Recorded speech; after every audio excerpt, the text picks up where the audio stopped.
बरकते रमज़ान। बिस्मिल्लाहिर्रहमानिर्रहीम। अस्सलाम वालेकुम। सभिनी घर बातिन के चवंदासीं ऐं दुरूद और सलाम मोहम्मद व आले मोहम्मद ते। हमेशा प्रोग्राम जी शुरुआत में कोशिश इहा ई हूंदी आहे त दुरूद और सलाम सां स्टार्ट थिए प्रोग्राम जो। किरत ॿुधंदा आहियूं, पोइ वरी मां जॾहिं स्टार्ट कंदी आहियां प्रोग्राम त नबी करीम सल्लल्लाहु अलैहि वसल्लम खे यादि कंदा आहियूं, संदन नाले मुबारक खे यादि कंदा आहियूं।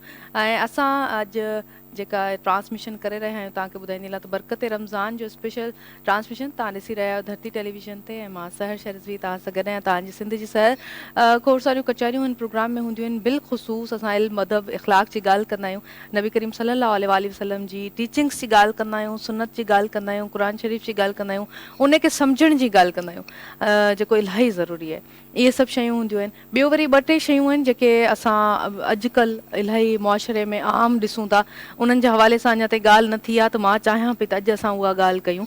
छो त असां हूं त रोज़ो बि रखूं था, तरावियूं पढ़ूं था, नमाज़ पढ़ूं था, इबादत कयूं था, नातूं पढ़ूं था, सभु कुझु कयूं था असां, पर किथे न किथे असां का न का गफ़लत अहिड़ी कयूं था जंहिंमां मुंहिंजे ख़्याल सां असां ते हिकिड़ो त अहिड़े नबी जी असां उम्मत मां आहियूं जो असां ते तमामु घणी रिस्पॉन्सिबिलिटीज़ आहिनि। उहे रिस्पॉन्सिबिलिटीज़ असां अदा करणु त परे जी ॻाल्हि आहे, पर कुझु कोताहियूं ग़लतियूं रोज़े में बि करे था वञूं। जीअं नबी करीम सल्लल्लाहु अलैहि वसल्लम करीम नबी जी हदीस आहे, पाण फरमायूं त जेको घटि तोरे थो उहो असां मां न आहे। त यानी जेके दुकानदार हिन महांगाई जी सूरत हाल में अञा वधीक महांगियूं शयूं करे खपाइनि था ऐं ग़रीब माण्हू जेको आहे उहो अन्न रिज़्क ताईं पहुची बि नथो सघे, उनजी रसाई मुमकिन न आहे, त उते हिकिड़ो वॾो सवालिया निशान आहे। त नबी करीम फरमाइनि था त उहो असां मां न आहे। वरी उहो रोज़ो बि रखे थो, मुसलमान सड्राइब थो, ऐं वरी अञा वधीक ॿीण ते शयूं जेके आहिनि उहे महांगियूं थो करे छॾे। तव्हांखे ॿुधाईंदी हलां त छाहीं जेका आहे उहा 70 रुपए मां रमज़ान खां अॻु में 70 रुपए जी हुई, हाणे उहा 200 रुपए जी थी वई आहे। स्ट्रॉबेरीज़ जेके आहिनि उहे 200 रुपए मां हाणे 300 रुपए जूं थी वियूं आहिनि। सूफ़ जेके हुआ पहिरियां उहे 200 रुपए में पिया मिलनि, हाणे 600 रुपया ताईं बि मिलनि था दर्जन। ऐं केला जेके आहिनि उहे 200 मां 450 रुपया ताईं बि दर्जन मिलनि था। त इहे सोचण जहिड़ियूं शयूं आहिनि। त असां अटो बि महांगो कयोसीं, फ्रूट्स बि महांगा करे छॾियासीं, ग़रीब माण्हू किथे पहुची सघनि। ऐं वरी ॾुख जी ॻाल्हि इहा आहे त असां हलणु ॾींदा आहियूं, जीअं सिचुएशन हले थी असां ओके आहियूं, असांखे का परवाह न आहे, असां पाण ख़रीद करे सघूं था त ठीकु आहे, ईअं न हुजणु खपे, बल्कि असांखे बाइकआउट करणु खपे। सोशल मीडिया ते हिकिड़ो वॾो ट्रेंड हले थो, 27 खां असां उहो ट्रेंड हलाए रहिया आहियूं। सभु माण्हू जेके अक़ुल ऐं शऊर रखनि था, सभु इहो ट्रेंड हलाए रहिया आहिनि 27 खां। त असां फ्रूट्स जेके आहिनि उन्हनि जो कुझु ॾींहंनि ताईं बाइकआउट कंदासीं, त जीअं उन जूं रेट्स जेके आहिनि मार्केट में घटि थी आहिनि, आम माण्हू ख़रीद करे सघे, तॾहिं असां ख़रीद कंदासीं।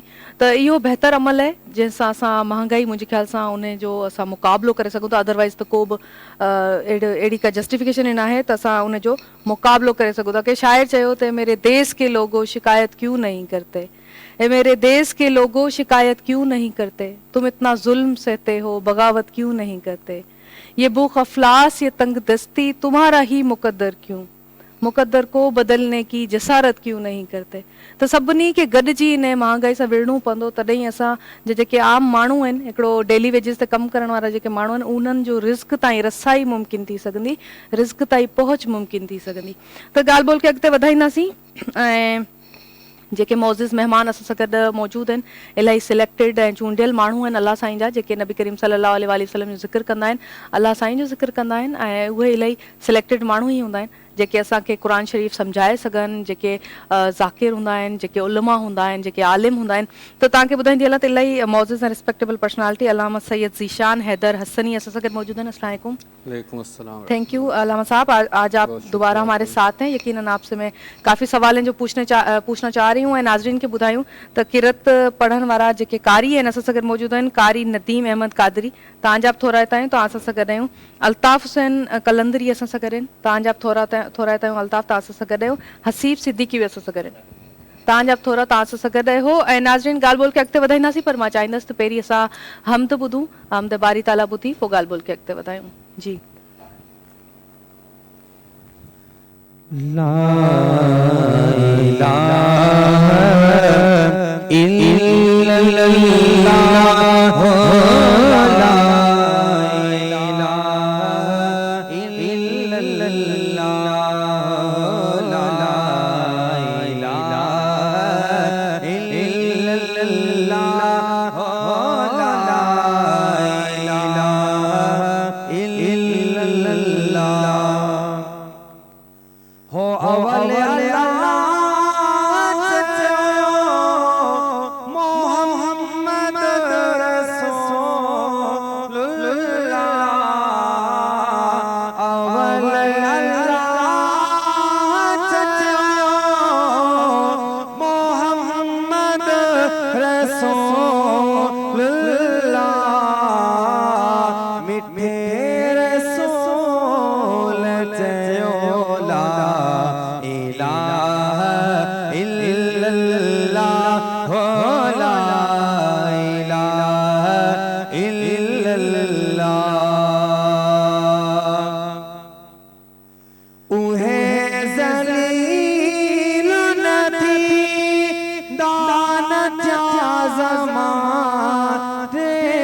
جائے جب کھانا بڑھو وہ غیر جو غلام نبی جائے جب کھانا بڑھو غیر جو غلام نبی جو خوشی سا مکھیو لا الہ الا اللہ لا الہ الا اللہ الا اللہ لا الہ الا اللہ لا الہ الا اللہ.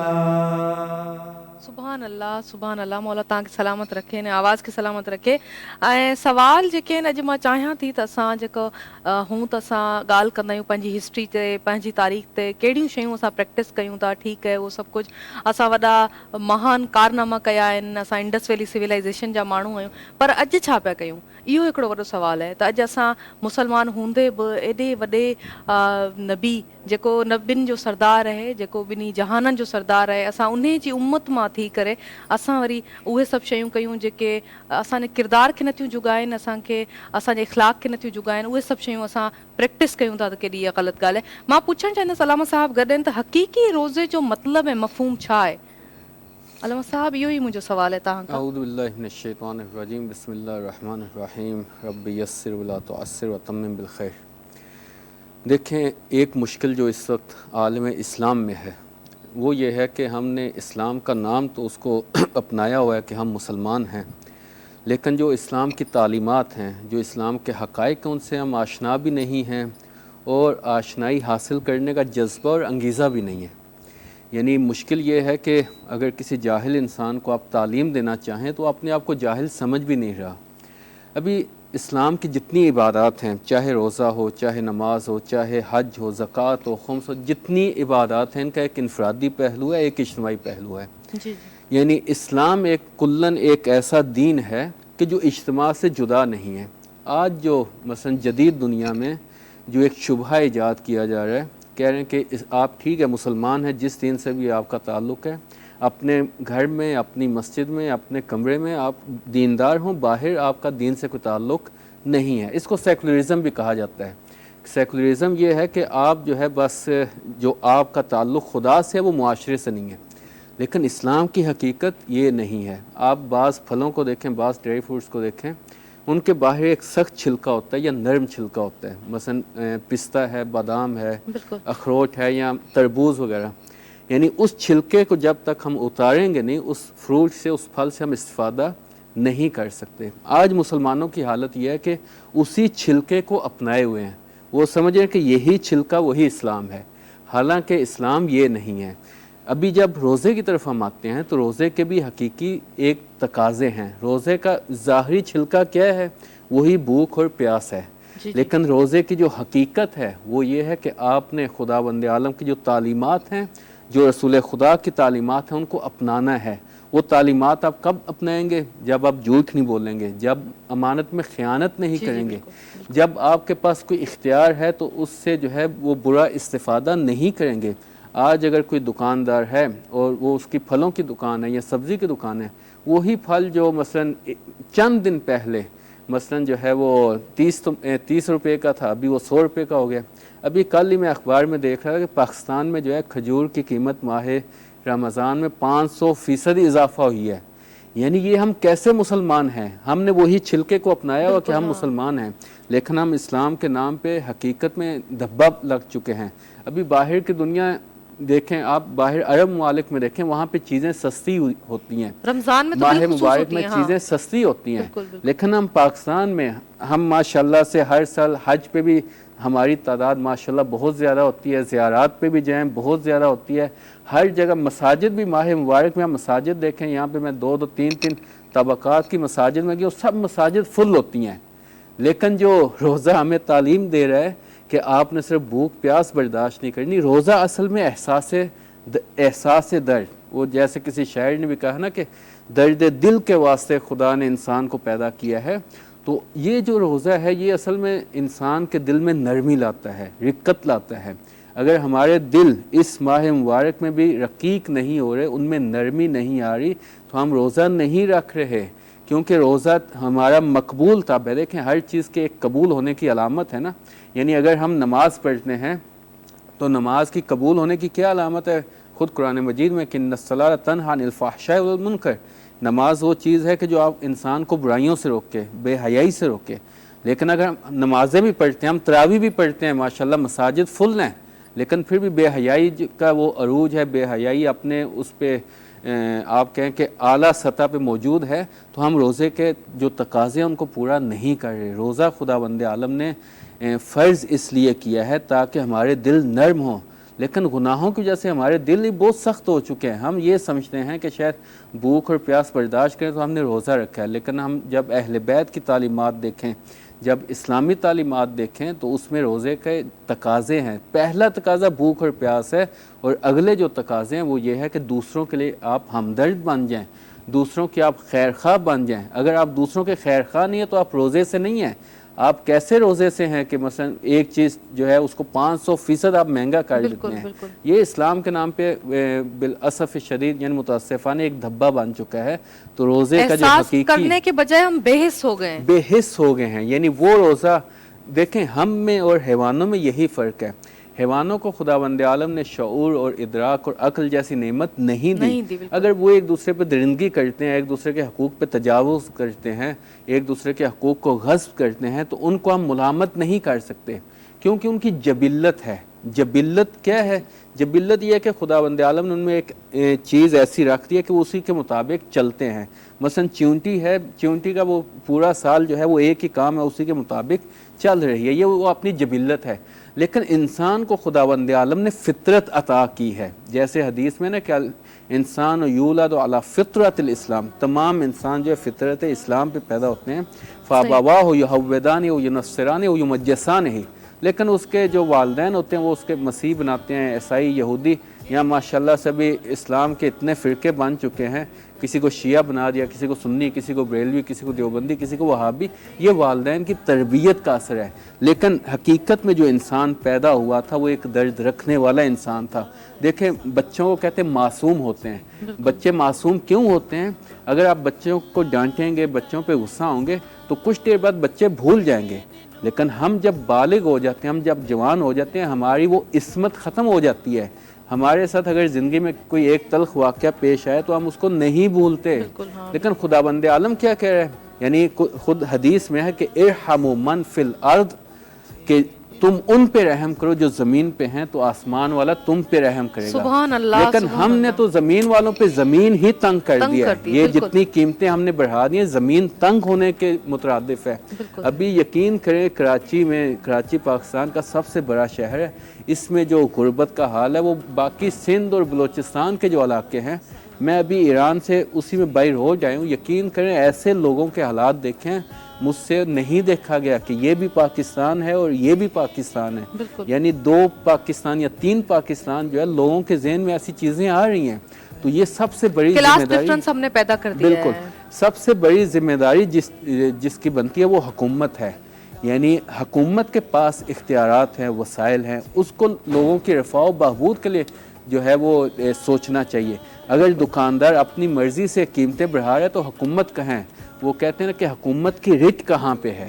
یعنی حکومت کی رٹ ماشاءاللہ سے بھی اسلام آباد میں بھی نہیں ہے، تو چیب رسد کے مثلا جو اتنے دور دراز کے علاقے ہیں وہاں پہ تو یہ حاکم اسلامی کی ذمہ داری ہے کہ وہ ان چیزوں کو کنٹرول کرے۔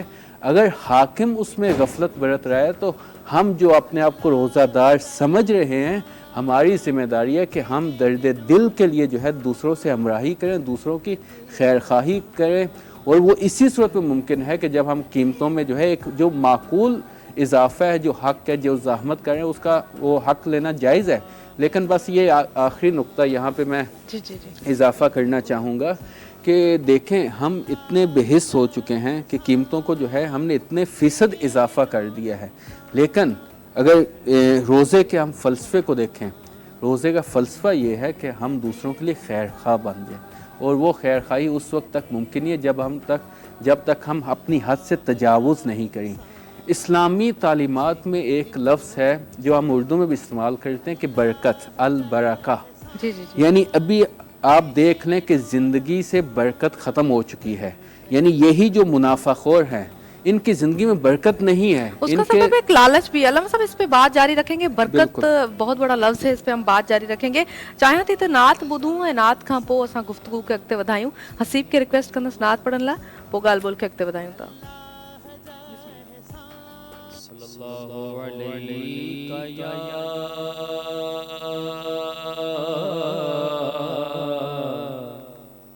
रसूल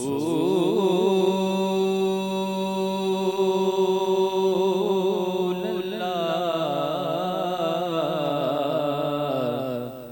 वसल्लम अलैका या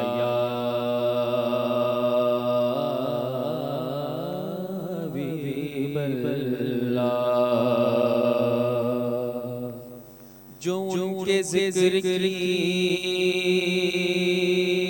محفل سجائے بیٹھے ہیں, دلوں کو اپنے مدینہ بنائے بیٹھے ہیں. یہ کہہ گیا ہے کوئی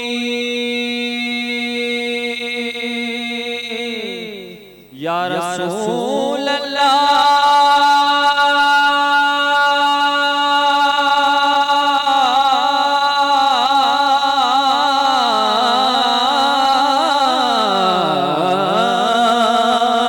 یہ کہہ گیا ہے کوئی آ کے میرے کانوں میں نظر سے دیکھ کے سرکار آئے بیٹھے ہیں. صلی اللہ علیہ یا رسول اللہ وسلم علیہ یا حبیب اللہ.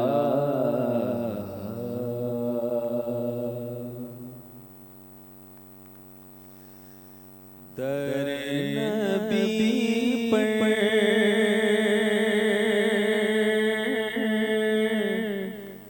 پڑا ہوا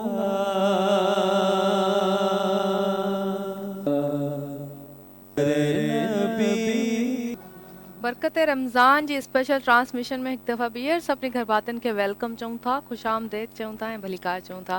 ॻाल्हि ॿोल करण जे हवाले सां अॼु त असां हिकिड़ी गुफ़्तगू करे रहिया आहियूं जेको महांगाई वधी वई आहे, एतिरी घणी वधी आहे त इंसान जेके आहिनि उन्हनि खे असां जीअण जो जेको हिकिड़ो बेसिक राइट आहिनि उहो बि असां उन्हनि खां खसे वरितो आहे. त उन में हिकिड़ो त गवर्नमेंट बि ज़िम्मेदार आहे, ॿियो उन जा जेके लुक आफ्टर कनि था, जेके रिप्रेज़ेंटेटिव आहिनि उहे बि ज़िम्मेदार आहिनि. ॿियो वरी असां बि जेके माण्हू बिज़नेस कनि था उहे सभु उन में मुंहिंजे ख़्याल सां शामिल आहिनि. त असां सभिनी खे गॾिजी करे इन महांगाई सां विढ़णो आहे ऐं पंहिंजा जेके माण्हू आहिनि एटलीस्ट उन्हनि ते ज़िंदगी एतिरी तंग न कयूं. त मां त ॾिसंदी आहियां एवरी डे न्यूज़ पेपर में. कल्ह बि मां सोभ में न्यूज़ ॾिठी जेको ख़ुदकुशी करे छॾी, पूरी फैमिली जेका आहे उहा बुख विके ख़ुदकुशी करे छॾी. त इहे सॼा पुछणा जेके आहिनि असां सभिनी खां थींदा एज़ अ ह्यूमन बीइंग थींदा. असां किथे सस्टेन कयूं था, असां किथे बीठल आहियूं, अहिड़े नबी जी उम्मत मां आहियूं. ऐं उहो नबी जेको बुखियो कंहिंखे सुम्हणु न ॾींदो हो, उहो नबी जंहिंजा अहल अयाल जेके आहिनि उहे रातुनि जो वञी ग़रीब मिसकीन यतीम माण्हुनि खे मानी खाराईंदा हुआ. ऐं असां किथे आहियूं, असांजो पंहिंजो पेट भरिजी वियो त ॻाल्हि ख़तमु. त ईअं न करणु खपे. असां ते वरी रिस्पॉन्सिबिलिटी आहे, उन रिस्पॉन्सिबिलिटी खे असांखे अदा करणु खपे. ऐं महिमान तव्हांखे ॿुधाइण जंहिं असांखे हिते जॉइन कयो आहे इलाही मौज़िज़ पर्सनैलिटी आहिनि. अलामा हाफ़िज़ रफ़ीक़ अहमद सूमरो असां सां गॾु आहिनि. अस्सलाम थैंक यू अलामा साहब, तव्हां असांखे टाइम ॾिनो, असां सां गॾु आहियो. ऐं नाज़रीन खे ॿुधायूं त ॿी शख़्सियत ॿी पर्सनैलिटी बि असां सां गॾु मौजूदु आहिनि. रिज़वान हसन असां सां गॾु आहिनि. अस्सलाम तव्हांखे बि वेलकम चऊं था. ऐं अनात ॿुधंदासीं. ॿियो सुवाल जेके आहिनि महांगाई जे हवाले सां अलामा साहब ॻाल्हि ॿोल असां करे रहिया आहियूं. त तव्हां ॾिसो था त करप्शन एतिरी घणी वधी वई आहे त असां माण्हुनि खे अन्न या अटो बि उन्हनि ताईं पहुचणु नथा ॾियूं. हाणे छा चवंदा इन हवाले सां? अदी सभ खां पहिरियां त रमज़ान मुबारक जो महीनो आहे, पाण सभु तक़रीबन रोज़े सां आहियूं ऐं मुसलमाननि जे ख़ुशी जो बि महीनो आहे. हिक ॿिए खे मुबारकूं बि ॾियूं था, अफ़्तारियूं बि आहिनि, सहरियूं बि आहिनि.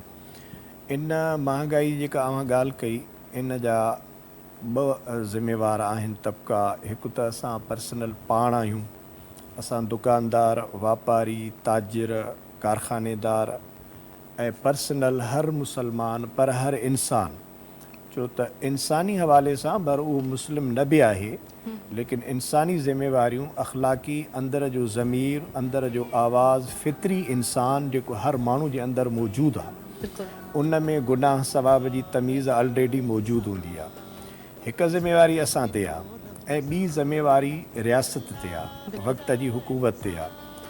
असां पंहिंजी ज़िम्मेवारी खे ॾिसूं, असां मुस्लमान आहियूं, जीअं अवां पाण चयो त उन पैगम्बर सल्लल्लाहु अलैहि वसल्लम जी उम्मत आहियूं जेके सादिक ऐं अमीन आहिनि। मां इहो गुज़ारिश कंदो आहियां त हुज़ूर सल्लल्लाहु अलैहि वसल्लम जन जा सभु मौजज़ा बरहकनि, लेकिन वॾो मौजज़ो जेको साईं जन नबूअत जे ऐलान जे वक़्तु पाण फ़रमायो हुयो त मके वारो मां तव्हां में 40 साल गुज़ारिया आहिनि, अव्हां सां गॾु गुज़ारिया आहिनि। मां अव्हां में ॿार बि रहियो आहियां, जवान बि रहियो आहियां, मां अव्हां सां गॾु वापार ऐं तिजारत जा मरहला बि तय कया आहिनि, महिनत मज़दूरी जा मरहला बि तय कया आहिनि, हिकु शहरी बि तव्हांजो रहियो आहियां। मुंहिंजी सभ खां पहिरियों मुजज़ो, सभ खां पहिरीं ॻाल्हि जेका अव्हां जे आॾो पेश कयां थो, कलमे जे पेश करण खां बि पहिरियां साईं जन फरमायो मूंखे इहो ॿुधायो त 40 सालनि जी मुंहिंजी हयाती तव्हां में गुज़री आहे, इन बारे में तव्हांजो छा ख़्यालु आहे?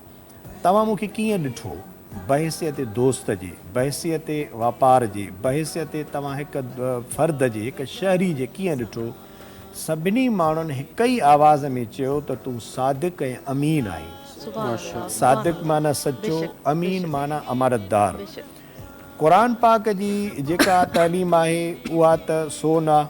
हुज़ूर पाक सल्लल्लाहु अलैहि वसल्लम, सहाबा किराम, अहल बैत उज़्ज़ाम जी तइलीम त सोन आहे। मां सिर्फ़ु इहो अर्ज़ु कंदुसि, कलमे पढ़ण वारा सिर्फ़ु उन हिकिड़ी पॉइंट खे वठूं।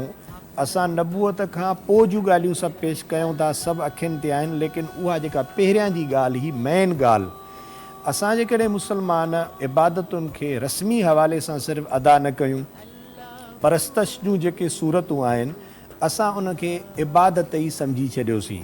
हालांकि अलाह जेको क़ुरान पाक में फरमायो त वमा ख़लक़तुल जिन्न वल इंस इल्ला लियाबुदून, इबादत जो जेको मफ़हूम आहे उहा आहे बंदगी, अबूदियत, ग़ुलामी, पंहिंजे पाण खे ऐं पंहिंजे तमामु मामलनि खे मौला जे मालिक जे हवाले करे छॾणु। जीअं अव्हां चवंदो ईअं कंदुसि। मुस्लमान जी इबादत 5 वक़्ती न हूंदी आहे, मुस्लमान जी 24 कलाक जी ज़िंदगी इबादत में गुज़रंदी आहे। हू वापारी आहे बि आबिद आहे, हू हर थोक आहे बि इबादत करे थो, दुकान ते वेठो आहे बि इन जे करे त असांजो इस्लाम इबादत जो इहो मफ़हूम रखे थो। बदनसीबी सां असां पंहिंजी जहालत जे करे चंद परस्तश जे मामलनि खे इबादत जो रंग ॾेई छॾियोसीं ऐं उन मुतमइन रहिजी वियासीं त चूंकि असां पंहिंजो फ़र्ज़ु पूरो कयूं था, इन जे करे असां त सभु ॿार लही विया। जेकॾहिं मुंहिंजी अॼु बि इहा दावा आहे, जेकॾहिं निमाज़ सलात उन रूह जे मुताबिक़ पढ़ी वञे त उन जे लाइ त उसूल आहे त इन सलात तन्हा अनिल फ़हशाइ वल मुनकर। निमाज़ त उहा आहे जेका तव्हांखे रोकींदी बुराइनि ऐं बुछड़ाइनि खां। छा असांखे निमाज़ रोके थी? रोज़ो जंहिंजो फ़लसफ़ो ई आहे लअल्लकुम तत्तकून, अव्हां पाक थियो, अव्हां अख़लाक़ी निज़ाम में ठीकु थियो, तव्हां सुठा इंसान बणिजो। अल्लाह ताला जेको रोज़नि जी आयत आहे बक़रा सूरत में, या अय्युहल्लज़ीना आमनू कुतिबा अलैकुमुस सियाम कमा कुतिबा अलल्लज़ीना मिन क़ब्लिकुम, तव्हां ते रोज़ा लाज़िम, अॻियनि उम्मतुनि ते लाज़िम। साईं छो? लअल्लकुम तत्तकून, अव्हां में परहेज़गारी अचे, तव्हां इंसान बणिजो, नफ़्स परस्ती मां निकिरी ख़ुदा परस्त बणिजो। जेकॾहिं असां उहो रोज़ो रखूं, जीअं हिकिड़े बुज़ुर्ग जो आहे त उहो गुरबत जे ज़माने में अफ़्तारी करे पियो त ॿियो त कुझु कोन हो, सुको टुकुर पाणी में पिसाए करे खाए पियो, लेकिन पोइ बि उनजे अखियुनि मां ॻोढ़ा वहनि पिया। पुछण वारे पुछो त छो था रो? चए मां रोआं इन जे करे थो त मुमकिन आहे हिन मुआशिरे में के अहिड़ा इंसान बि हुजनि जेके इफ़्तारी जे टाइम में इहो सुको टुकुर बि मौजूदु न हुजे। छा इन सेंस सां असां रोज़ा रखूं था? असां सॼो ॾींहुं व्याजी कारोबार, मुनाफ़ाखोरी, मिलावट, ज़ख़ीरा अंदोज़ी, कूड़, ठगी, उन खां बाद असां 5 माण्हुनि खे इफ़्तारी कराए ऐं रस्मी रोज़ो रखी तरावियूं पढ़ी करे ॾाढो ख़ुशि थी तस्बीह पढ़ी सुम्ही रहूं था त असां ॾाढा सुठा मुस्लमान आहियूं। इहो पंहिंजे पाण सां धोखो आहे, ख़ुदा ऐं ख़ुदा जे रसूल सां धोखो आहे। महांगाई जो पहिरियों अंसर आहे असांजो पंहिंजो किरदारु, ऐं ॿिए नंबर ते माण्हू सुधरंदो सिर्फ़ु नसीहतुनि सां कोन्हे, इहो दुनिया जो उसूल आहे। इन जे करे लॉ, कानून, उनखां चेक एंड बैलेंस, जज़ा ऐं सज़ा इहो ख़ुदा जो हिकिड़ो कानून आहे। इन जे करे त मालिक यौमिद्दीन आहे, उते बि हिकिड़ो जज़ा ऐं सज़ा जो कानून रखी छॾे। त हिते अवां ॾिसो त महांगाई में ॿिए नंबर ते जेका ज़िम्मेवार आहे उहा हुकूमत आहे। हुकूमत है। अलामा साहब इन ते ॻाल्हि ॿोल जारी रखंदासीं। ब्रेक जो टाइम थियो आहे नाज़रीन, ब्रेक जो टाइम थियो आहे। वञो केॾांहुं न, ॾिसंदा रहिजो धरती टीवी। बरकते रमज़ान, बरकते रमज़ान, अल्लाह जा एहसान जेह दिनो रमज़ान, अल्लाह जा एहसान जेह दिनो रमज़ान, बरकते रमज़ान, बरकते रमज़ान।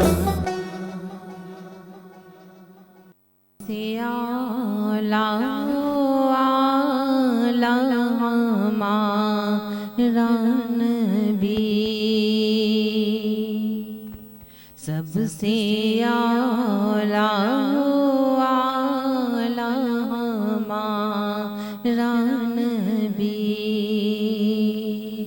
सबसे बाला बाला हमारा नबी,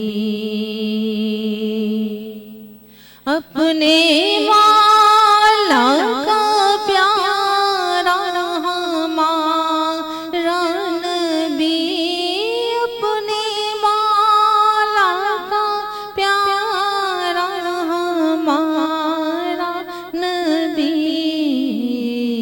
है बड़ी शान वाला हमारा नबी, है बड़ी शान वाला हमारा नबी।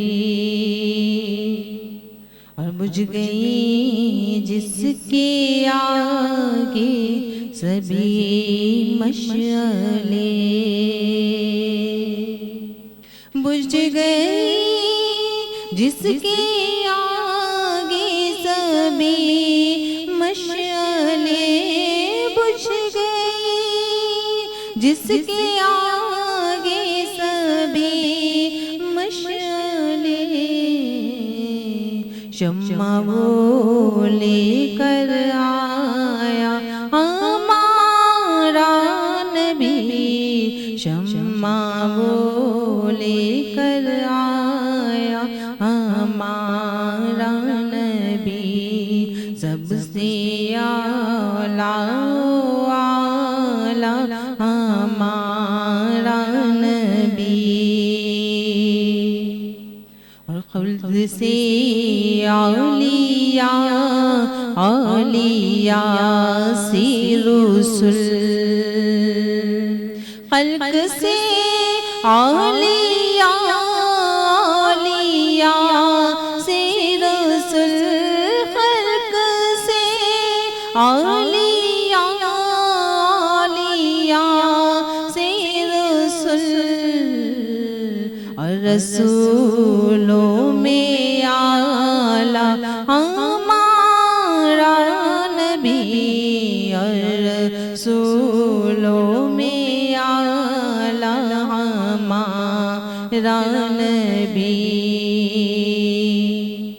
और कौन देता है देने को मुँह चाहिए, कौन देता है देने को मुँह चाहिए, कौन देता है देने को मुँह चाहिए,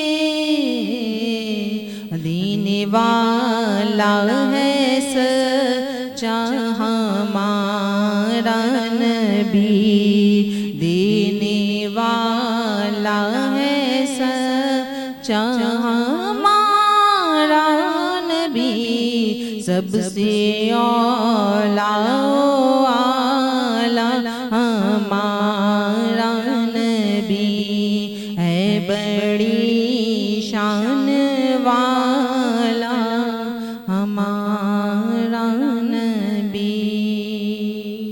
सुभान सुभान अल्लाह मौला तव्हांखे सलामत रखे।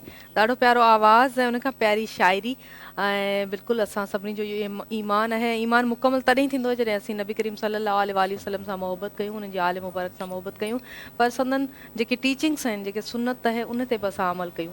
त ॻाल्हि ॿोल खे अॻिते वधायूं था। असां ॻाल्हाए रहिया हुआसीं बरकत जे हवाले सां, त मां चाहींदसि अलामा ज़ीशान खां मां इहो सवाल कयां। अलामा साहब, बरकत मोकिलाए वई है, पहले ऐसा था कि एक फैमिली मेंबर अगर कमाता था तो सब घर के जो मेंबर्स होते थे सही तरीके से उनकी किफ़ालत हो जाती थी। आज सारे वो 8 मेंबर हैं, 10 मेंबर हैं, सब कमाते हैं, फिर भी वो किफ़ालत नहीं हो पाती, स्कूलों के फीसें नहीं पूरी होती, किसी भी चीज़ में बरकत नहीं है। क्या कहेंगे इस हवाले से? जी हाँ, देखें, बरकत जो है वो एक दफ़ा हम अपनी इंफरादी ज़िंदगी में बरकत देखते हैं, एक दफ़ा इज्तिमाई ज़िंदगी में बरकत है। जी जी। अभी ख़ुसूसन पाकिस्तान में हम सब की ऐसी कैफियत हुई है कि मसलन मुल्क से ही बरकत उठ गई है। ना सियासत में इस्तेहकाम है, ना इक़्तिसाद में इस्तेहकाम है, ना मुआशियात में इस्तेहकाम है, ना तालीम में इस्तेहकाम है, ना तरबियत में इस्तेहकाम है, किसी चीज़ में भी इस्तेहकाम नहीं रहा। इसलिए कि वो इस्लाम के जो इसलिए आया था कि वो पूरे अदियान पे गालिब हो, पूरी दुनिया पे गालिब हो, उसको हम अपनी ज़िंदगी पे गालिब नहीं कर सके। हम कैसे नारा लगाते हैं कि हमारा इस्लाम जो है वो पूरी दुनिया पे गालिब आएगा, जबकि हम इस्लाम की तालीमात अपनी ज़िंदगी में नाफिज नहीं कर सकते। यही इमाम ख़ुमैनी जब इनकलाब लाए थे, इनकलाब इस्लामी ईरान में, तो पाकिस्तान से एक हाकिम गया था वहाँ पे और जाके इमाम को कहा कि जैसे आपने यहाँ पे इस्लाम को गालिब किया है, मैं भी चाहता हूँ कि मैं भी पाकिस्तान में इस्लाम को गालिब करूँ, इस्लाम को वहाँ पे राइज करूँ। तो इमाम ने उसके चेहरे की तरफ देखा और वो क्लीन शेव था, तो इमाम ने कहा कि तुम पहले अपने इस छोटे से चेहरे पे तो इस्लाम को गालिब करो, उसके बाद जो है मुल्क में भी इस्लाम को नाफिज कर लेना। तो हम अपनी इनफरादी ज़िंदगी ही में हमने इस्लाम को नाफिज नहीं किया, तो यही वजह कि बरकत उठ गई है। बरकत क्या है? बरकत ये है कि ज़िंदगी जो है, जो खुदा ने आपको वसाइल दिए हैं, उन्हीं में गुजारा करना। जैसे कुरान मजीद में खुदावंद आलम ने कहा ना कि अला बिज़िक्रिल्लाह तत्मइन्नुल क़ुलूब, कि खुदा के ज़िक्र ही से दिलों को इत्मीनान मिलता है। वही इत्मीनान अगर आप दूसरा इसको नाम देना चाहें, वो यही बरकत है। यानी जब हम हमेशा, जैसे अभी अलामा साहब ने भी कहा कि ज़िंदगी के हर लम्हे में हमने इबादत करनी है, कहाँ पे जो है कब सोना है, हमें कब जागना है, कहाँ पे क्या अमल करना है, अगर इन तमाम अमूर में हम खुदा को याद रखेंगे तो खुदा हमारे दिलों को इत्मीनान बख्शेगा। अभी चूँकि दिल ही मुस्तरब हैं, दिल ही परेशान है, दिल ही नाराहत हैं, इसलिए कि जो ज़िंदगी के मसाइल हम चल रहे हैं, कहीं पे भी मसलन अगर मैं किसी जगह पे गवर्नमेंट जॉब करने वाला हूँ, वहाँ पे मैं जो जॉब के तकाज़े हुए मैं पूरा नहीं करता, कहीं जगह किसी जगह मैं उस्ताद हूँ तो जो उस्ताद के तकाज़े मैं पूरा नहीं करता।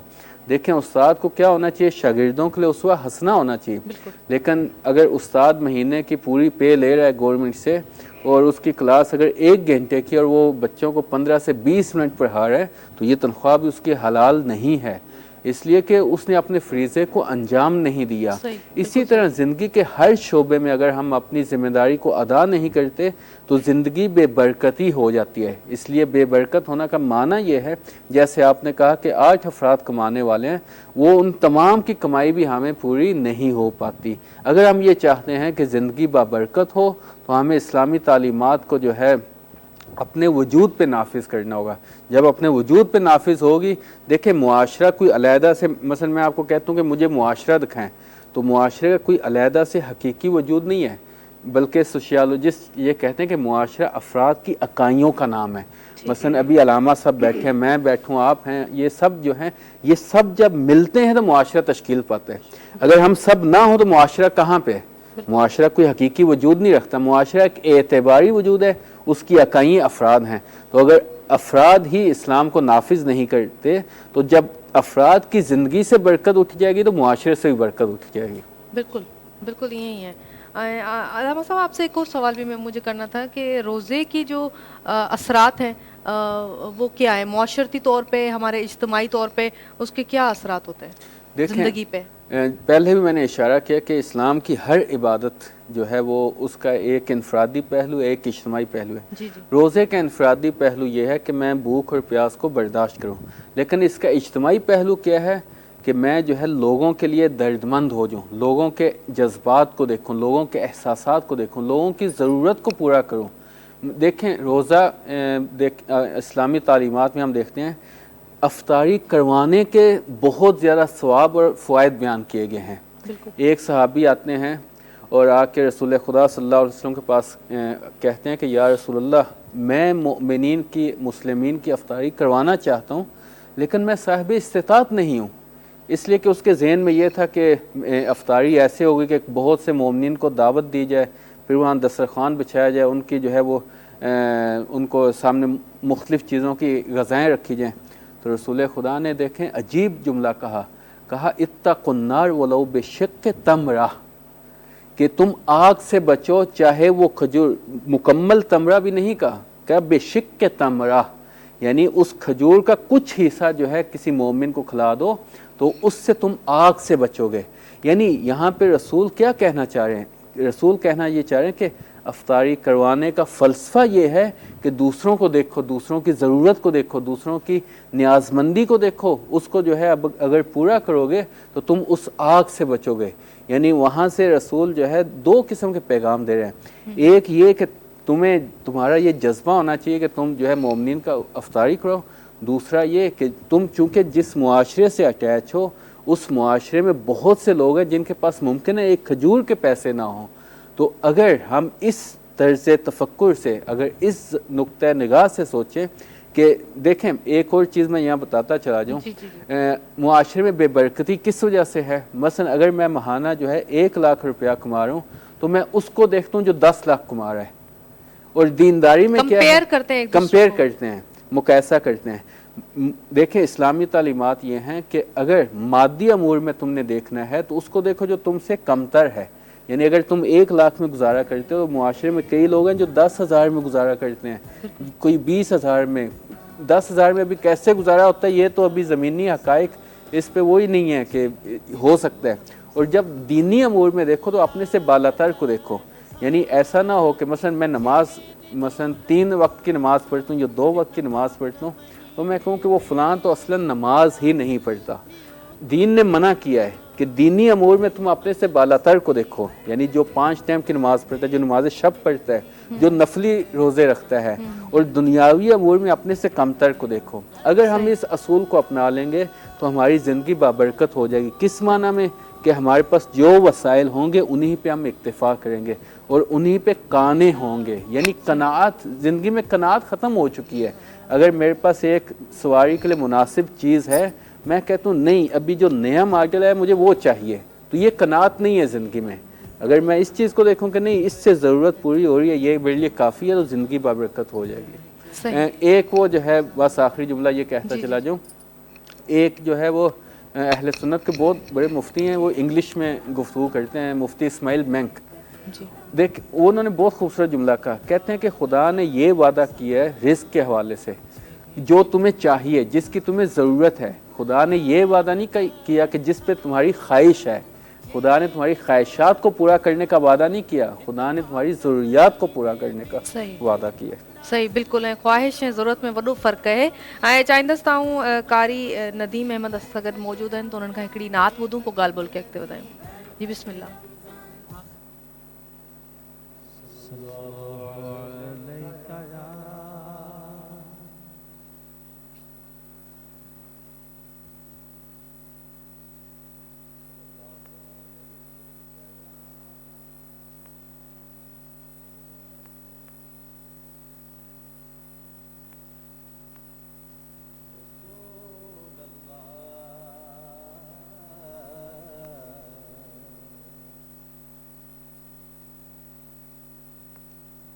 وسلم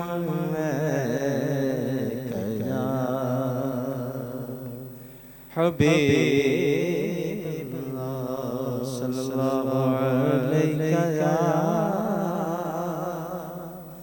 یا رسول اللہ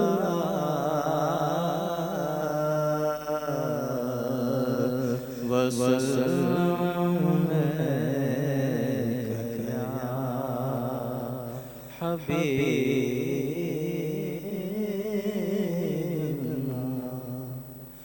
دکھوں میں تم کو جو گھیرا ہے تو درود پڑھو،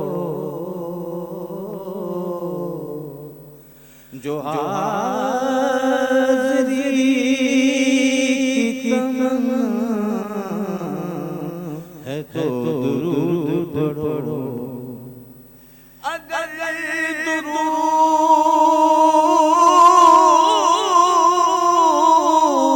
پڑھو مومنوں قریب حضور خود ہی چلے جائیں گے مدینے سے، کیا بات مدینے کی، کیا بات مدینے کی، کیا بات مدینے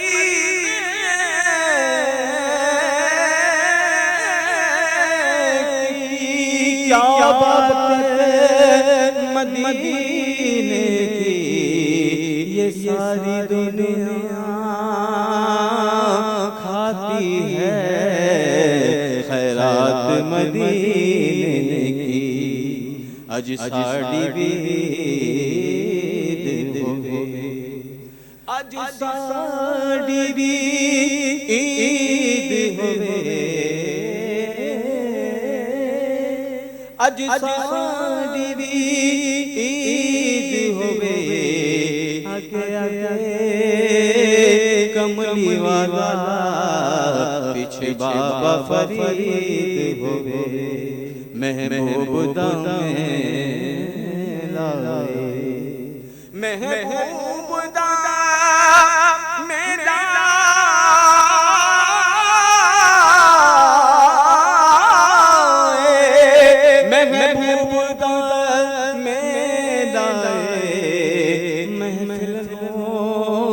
سجائے رکھنا ادیان دا ویلا صلی اللہ علیہ یا رسول اللہ وسلم علیہ یا حبیب اللہ، نبی کے جو دل کو جگمگاتے ہیں، نبی کے عشق میں جو دل کو جگمگاتے ہیں، وہ خوش نصیب مدینے بلائے جاتے ہیں، وہ خوش نصیب مدینے بلائے جاتے ہیں، در حضور پہ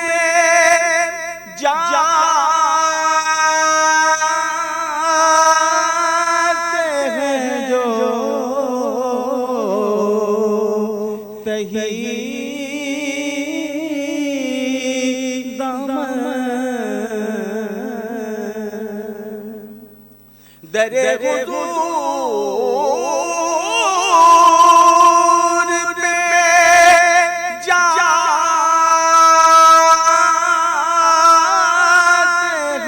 جو تہی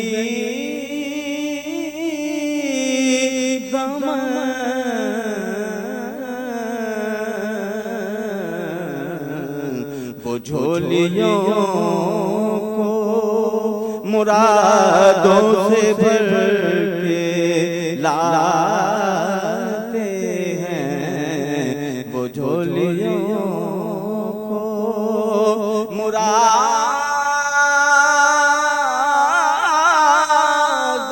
سے بھر کے لاتے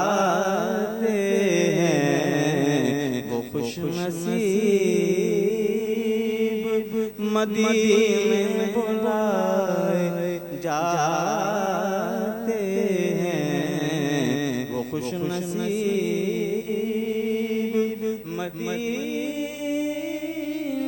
बुलाए जाते हैं। सुभान अल्लाह, सुभान अल्लाह।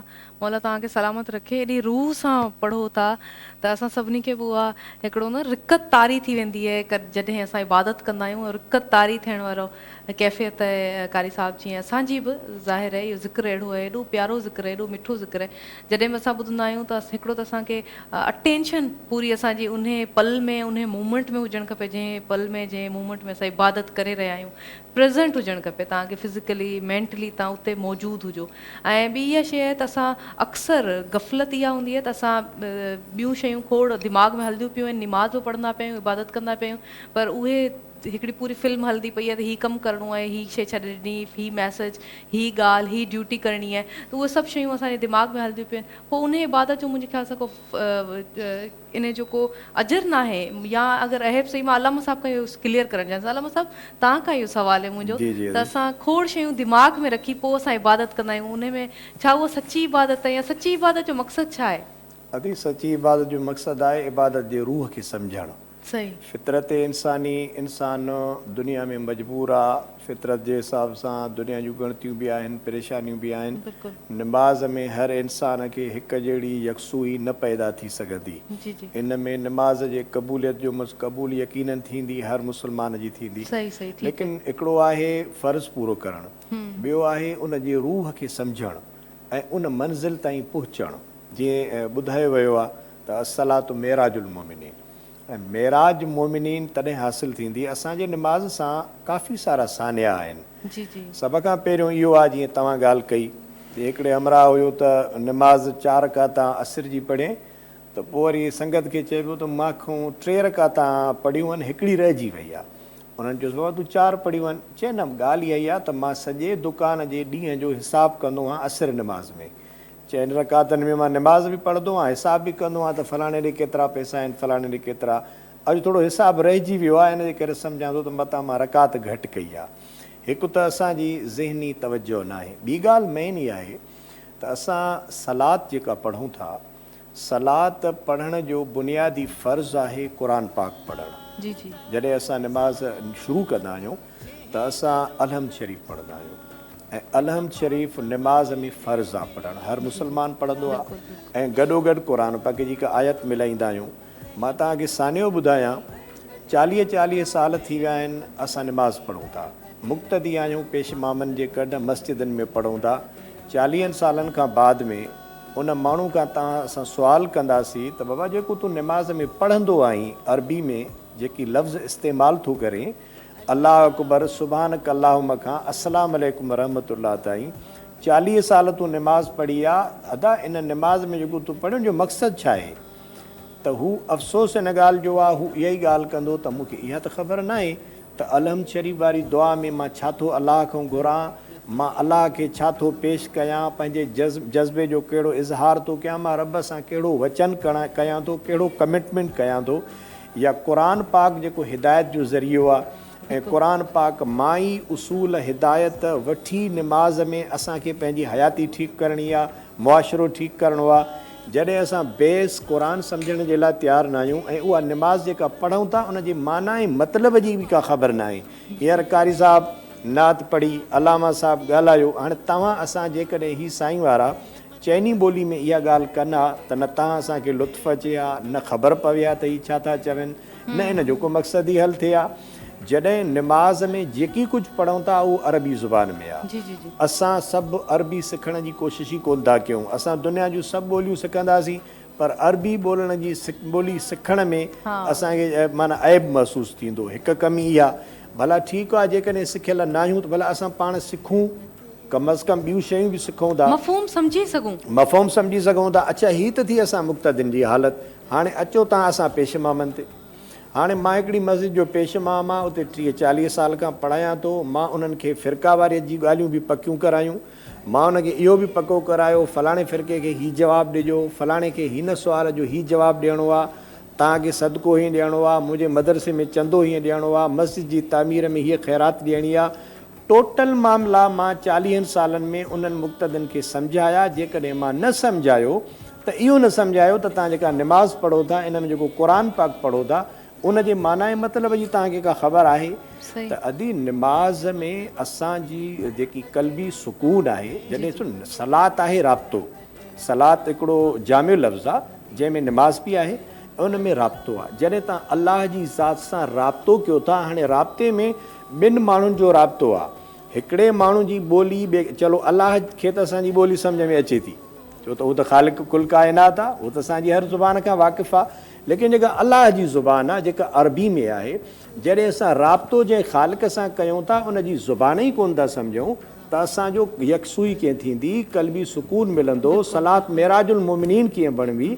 इन जे लाइ बेसिक ॻाल्हि इहा आहे त जॾहिं असां क़ुर सम्झंदासीं त पोइ हीअ दुनिया जा झंझट जेके निमाज़ में अचनि था, जॾहिं तव्हां कंहिं बि सूरत खे तव्हां वठो, आलम बुज़ुर्ग सभु वेठा आहिनि, तव्हां अलम शरीफ़ खां पोइ कंहिं बि सूरत खे वठो, फॉर एग्ज़ाम्पल अवां पढ़ो अरअयत लज़ी युकज़्ज़िबु बिद्दीन फ़ज़ालिकल लज़ी यदउल यतीम वला यहुद्दु अला तामिल मिस्कीन फ़वैलुल लिल मुसल्लीन। हाणे तव्हां जॾहिं इहा आयत पढ़ंदो, तव्हांखे माना ईंदी, तव्हां अलाह जे राब्ते में ईंदो। जॾहिं तव्हां उनजे मफ़हूम सां पाण खे मुनसलिक कंदो, तव्हांखे दुनिया जो ख़्यालु ई कोन ईंदो, तव्हांखे त ख़ालिक़ सां वञी राब्तो बीहंदो, उनजे मफ़हूम सां राब्तो बीहंदो, उन मक़सद सां राब्तो बीहंदो। निमाज़ जे मौक़े ते असांजी ज़हनी यकसूई न थियण जो बुनियादी सबबु इहो आहे त असां जेका निमाज़ पढ़ूं था, न उहा सम्झूं था, न क़ुर पाक खे सम्झूं था, न उन जे मफ़हूम ऐं माना खे सम्झूं था।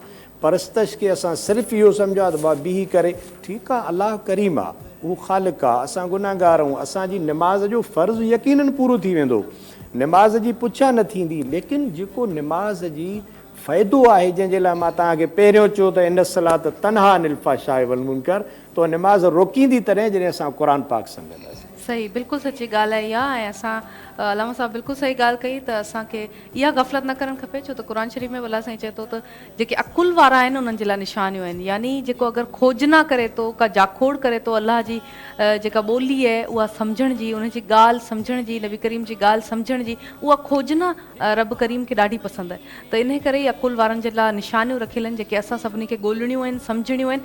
सिर्फ़ु रटो लॻाए पढ़णो न आहे, अलामा साहब जो मक़सदु इहो आहे, उन खे सम्झणो बि आहे, पढ़णो न आहे, सम्झणो आहे। त मां चाहींदसि त असां हिकिड़ी नात ॿुधूं अल्ताफ़ हुसैन खां, ऐं पोइ ॻाल्हि ॿोल खे अॻिते वधायूं। बिस्मिल्लाह। सल्लल्लाहु अलैहि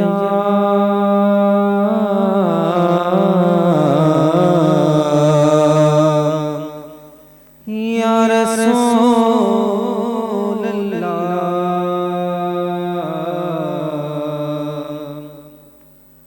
वसल्लम अलैका या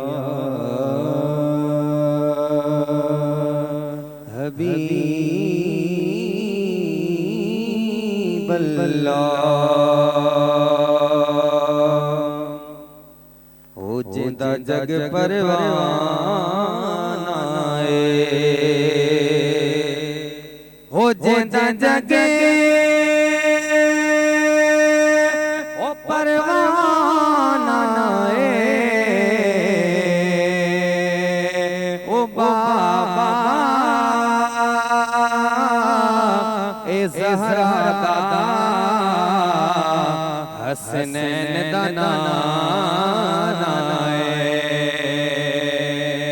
ओ बाबा ए ज़हरा दादा हसनैन दाना बेदम यही तो पाँच है मकसूद कायनात खैर सा हुसैन हसन मुस्तफा अली सल्लल्लाहु अलैहि या रसूल अल्लाह वसल्लम अलैका या हबीब अल्लाह। हो दिल हर हर चवंदिया दिल हर हर चवंदिया مدینے ماں بے ونیا اللہ مدینے ماں بے ونیا آقا مدینے ماں بے ونیا پئی عشق میرو دیا پئی عشق میرو دیا مدینے ماں بے ونیا اللہ مدینے ماں بے ونیا او کھڑی ہتھڑا پہنچایا دبساں او روئی روئی پہنچے رب کھاں او روئی روئی پہنچے رب کھاں یہ دعا گھر دیا یہ دعا گھر دیا مدینے ماں بے ونیا اللہ مدینے ماں بے ونیا دل ہر ہر چوان دیا دل ہر ہر چوان دیا مدینے ماں بے ونیا او آہے آسہی مجھے دل جی او ونی چوٹ چما مرسل جی آہے آسہی مجھے دل جی او ونی چوٹ چما مرسل جی او سکھ ڈاڑھی لگ دیا سکھ ڈاڑھی لگ دیا مدینے ماں بے ونیا اللہ مدینے ماں بے ونیا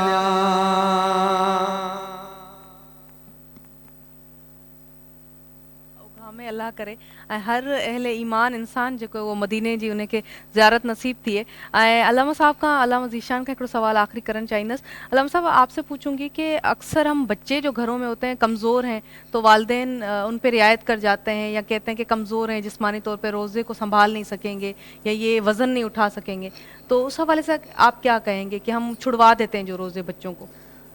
جی دیکھیں اس کے لیے ہم خود سے حکم نہیں لگا سکتے کہ بچہ ہمارا کمزور ہے یا بچی کمزور ہے، کیونکہ اسلامی شریعت نے جو ہے وہ بچی کے لیے 9 سال قمری سالوں کا کہا ہے کہ جب بچی 9 سال کی ہو جائے تو وہ بالغ ہو جاتی ہے، اس پہ احکام شرعیہ واجب ہو جاتے ہیں، اور بچے کا اس طرح 15 سال قمری سالوں کا ہے کہ جب بچہ 15 سال کا ہو جائے گا تو اس پہ احکام شرعیہ لاگو ہوتے ہیں۔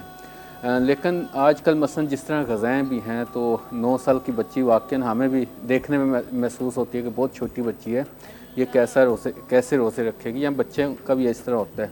تو اس میں دیکھیں شریعت نے کہا کہ آپ کو پہلے یقین حاصل کرنا چاہیے۔ یقین کس طرح حاصل ہوگا؟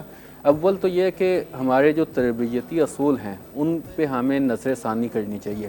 ہم عموماً یہ کرتے ہیں کہ بچہ جب 15 سال کا ہو جاتا ہے یا بچی 9 سال کی ہو جاتی ہے، اس وقت سب جتنے بھی واجبات ہے شریعہ کہتے ہیں کہ آج سے تم نے روزہ بھی رکھنا ہے، آج سے نماز بھی پڑھنی ہے۔ یہ تربیت کا اصول غلط ہے۔ تربیت کا اصول یہ ہے کہ ہم بچپن ہی سے ان کو آہستہ آہستہ، مثلا ہم خود مسجد میں جا رہے ہیں، بچوں کو بھی مسجد میں لے کے جائیں۔ اس طرح دوسری جو عبادات ہیں ان کو تمرین کرائیں، ان کو پریکٹس کرائیں، مثلا عملی تربیت کریں۔ جی عملی تربیت کریں۔ مثلا جو نابالغ بچہ یا بچی ہے، ضروری نہیں ہے کہ اس سے ہم صبح سے شام تک اس کو بھوکا پیاسا رکھیں، نہیں، اس کو کہیں کہ مثلا آج جو ہے وہ روزہ رکھنا ہے تو آج صبح 6 سے 9 بجے تک، دن 9 بجے تک، یا مثلا جو ہے 12 بجے تک، تو ایسے ہم ان کو پہلے پریکٹس تو کرائیں۔ ہم دنیاوی امور میں بہت عقل مند ہیں، مثلا کہیں کہ گیم کھیلنے جانا یا کہیں امتحان جانا وہاں خوب پریکٹس کرتے ہیں، لیکن دینی امور میں ہماری عقل جواب دے جاتی ہے۔ تو شریعت کہتی ہے کہ جب تک آپ کو یقین نہیں ہے کہ یہ کوئی خود نقصان ہوگا، اس وقت آپ اس کو روزہ نہیں چھڑوا سکتے۔ ہاں اگر آپ کو یقین ہوتا ہے تو پھر بھی ماہ مبارک کا احترام یہ ہے کہ وہ قدر ضرورت بھوک اور پیاس اپنی بجائے، لیکن یہ کہ اس کے لیے پھر شریعت نے کہا کہ اس روزے کا بعد میں فدیہ بھی ادا کرے۔ فدیہ جو ہے وہ مکتب اہل بیت میں جو ہے وہ 1 مد طعام ہے جو 750 گرام گندم جو یا اس طرح دوسری چیزیں دی جاتی ہیں۔ صحیح بہت شکریہ علامہ صاحب، آپ نے ہمیں ٹائم دیا، بہت مشکور ہوں۔ ناظرین بریک جو ٹائم تھو ہے، وقفے جو ٹائم تھو ہے، ون جو کیڈا بنا اینڈ اس نارا جو برکت رمضان۔ برکت رمضان، برکت رمضان، اللہ جا احسان جہ ڈنو رمضان، اللہ جا احسان جہ ڈنو رمضان، برکت रमजान बरकत रमजान। बरकत रमज़ान जी स्पेशल ट्रांसमिशन में एक दफ़ा ॿीहर तव्हां सभिनी घर भातियुनि खे वेलकम चऊं था। उहे घर भाती जेके मुल्क में न आहिनि, मुल्क खां परे आहिनि, तव्हां सभिनी खे वेलकम चऊं था। असां तव्हांखे यादि कंदा आहियूं, स्पेशली जॾहिं रमज़ान हुजे, अहिड़ा ॾियारा हुजनि, अहिड़ा प्यारा ॾींहं हुजनि, त पोइ पंहिंजनि खे यादि कबो आहे। तव्हां सभिनी खे यादि करे रहिया आहियूं, सारे रहिया आहियूं ऐं दुआगो आहियूं तव्हां सभिनी जे लाइ। तव्हांखे ॿुधाईंदी हलां, नाज़रीन पर्सनैलिटीज़ असांखे हिते जॉइन कयो आहे, उन्हनि जे तारुफ़ जी तरफ़ हलां थी। इलाही मौज़ूज़ पर्सनैलिटी आहिनि असां सां गॾु। आलिम आहिनि मौलाना बशीर अहमद आल खाणी, तव्हांखे वेलकम चवंदासीं सर, थैंक यू तव्हां असांखे जॉइन कयो आहे। ऐं नाज़रीन खे ॿुधायूं त मनकबत ख़्वान असां सां गॾु मौजूदु आहिनि, इलाही सुरीला ऐं बहितरीनु आवाज़ु रखंदड़ सिलेक्टेड आवाज़ जेके मौला काइनात जो ज़िक्र कंदा आहिनि ऐं नबी करीम सल्लल्लाहु अलैहि वसल्लम संदन आले मुबारक जो ज़िक्र कंदा आहिनि। वेलकम चवंदासीं सैयद मुंतज़िर नकवी खे। अस्सलाम वालेकुम। थोरा तव्हां गॾु आहियो मुंतज़िर, ऐं कमर अब्बास असां सां गॾु आहिनि, थोरा तव्हां बस सां गॾु आहियो। ऐं ॻाल्हि ॿोल खे अॻिते वधाईंदासीं। सवाल मुंहिंजे माइंड में खोड़ सारा अचनि पिया। हिकिड़ो त असां ॻाल्हि कईसीं हिकिड़ी एॾी महांगाई जो हिकिड़ो तूफ़ान असां माण्हुनि जे लाइ हिते बर्पा करे छॾियो आहे, त जीअण बि ॾुखियो आहे माण्हुनि जे लाइ।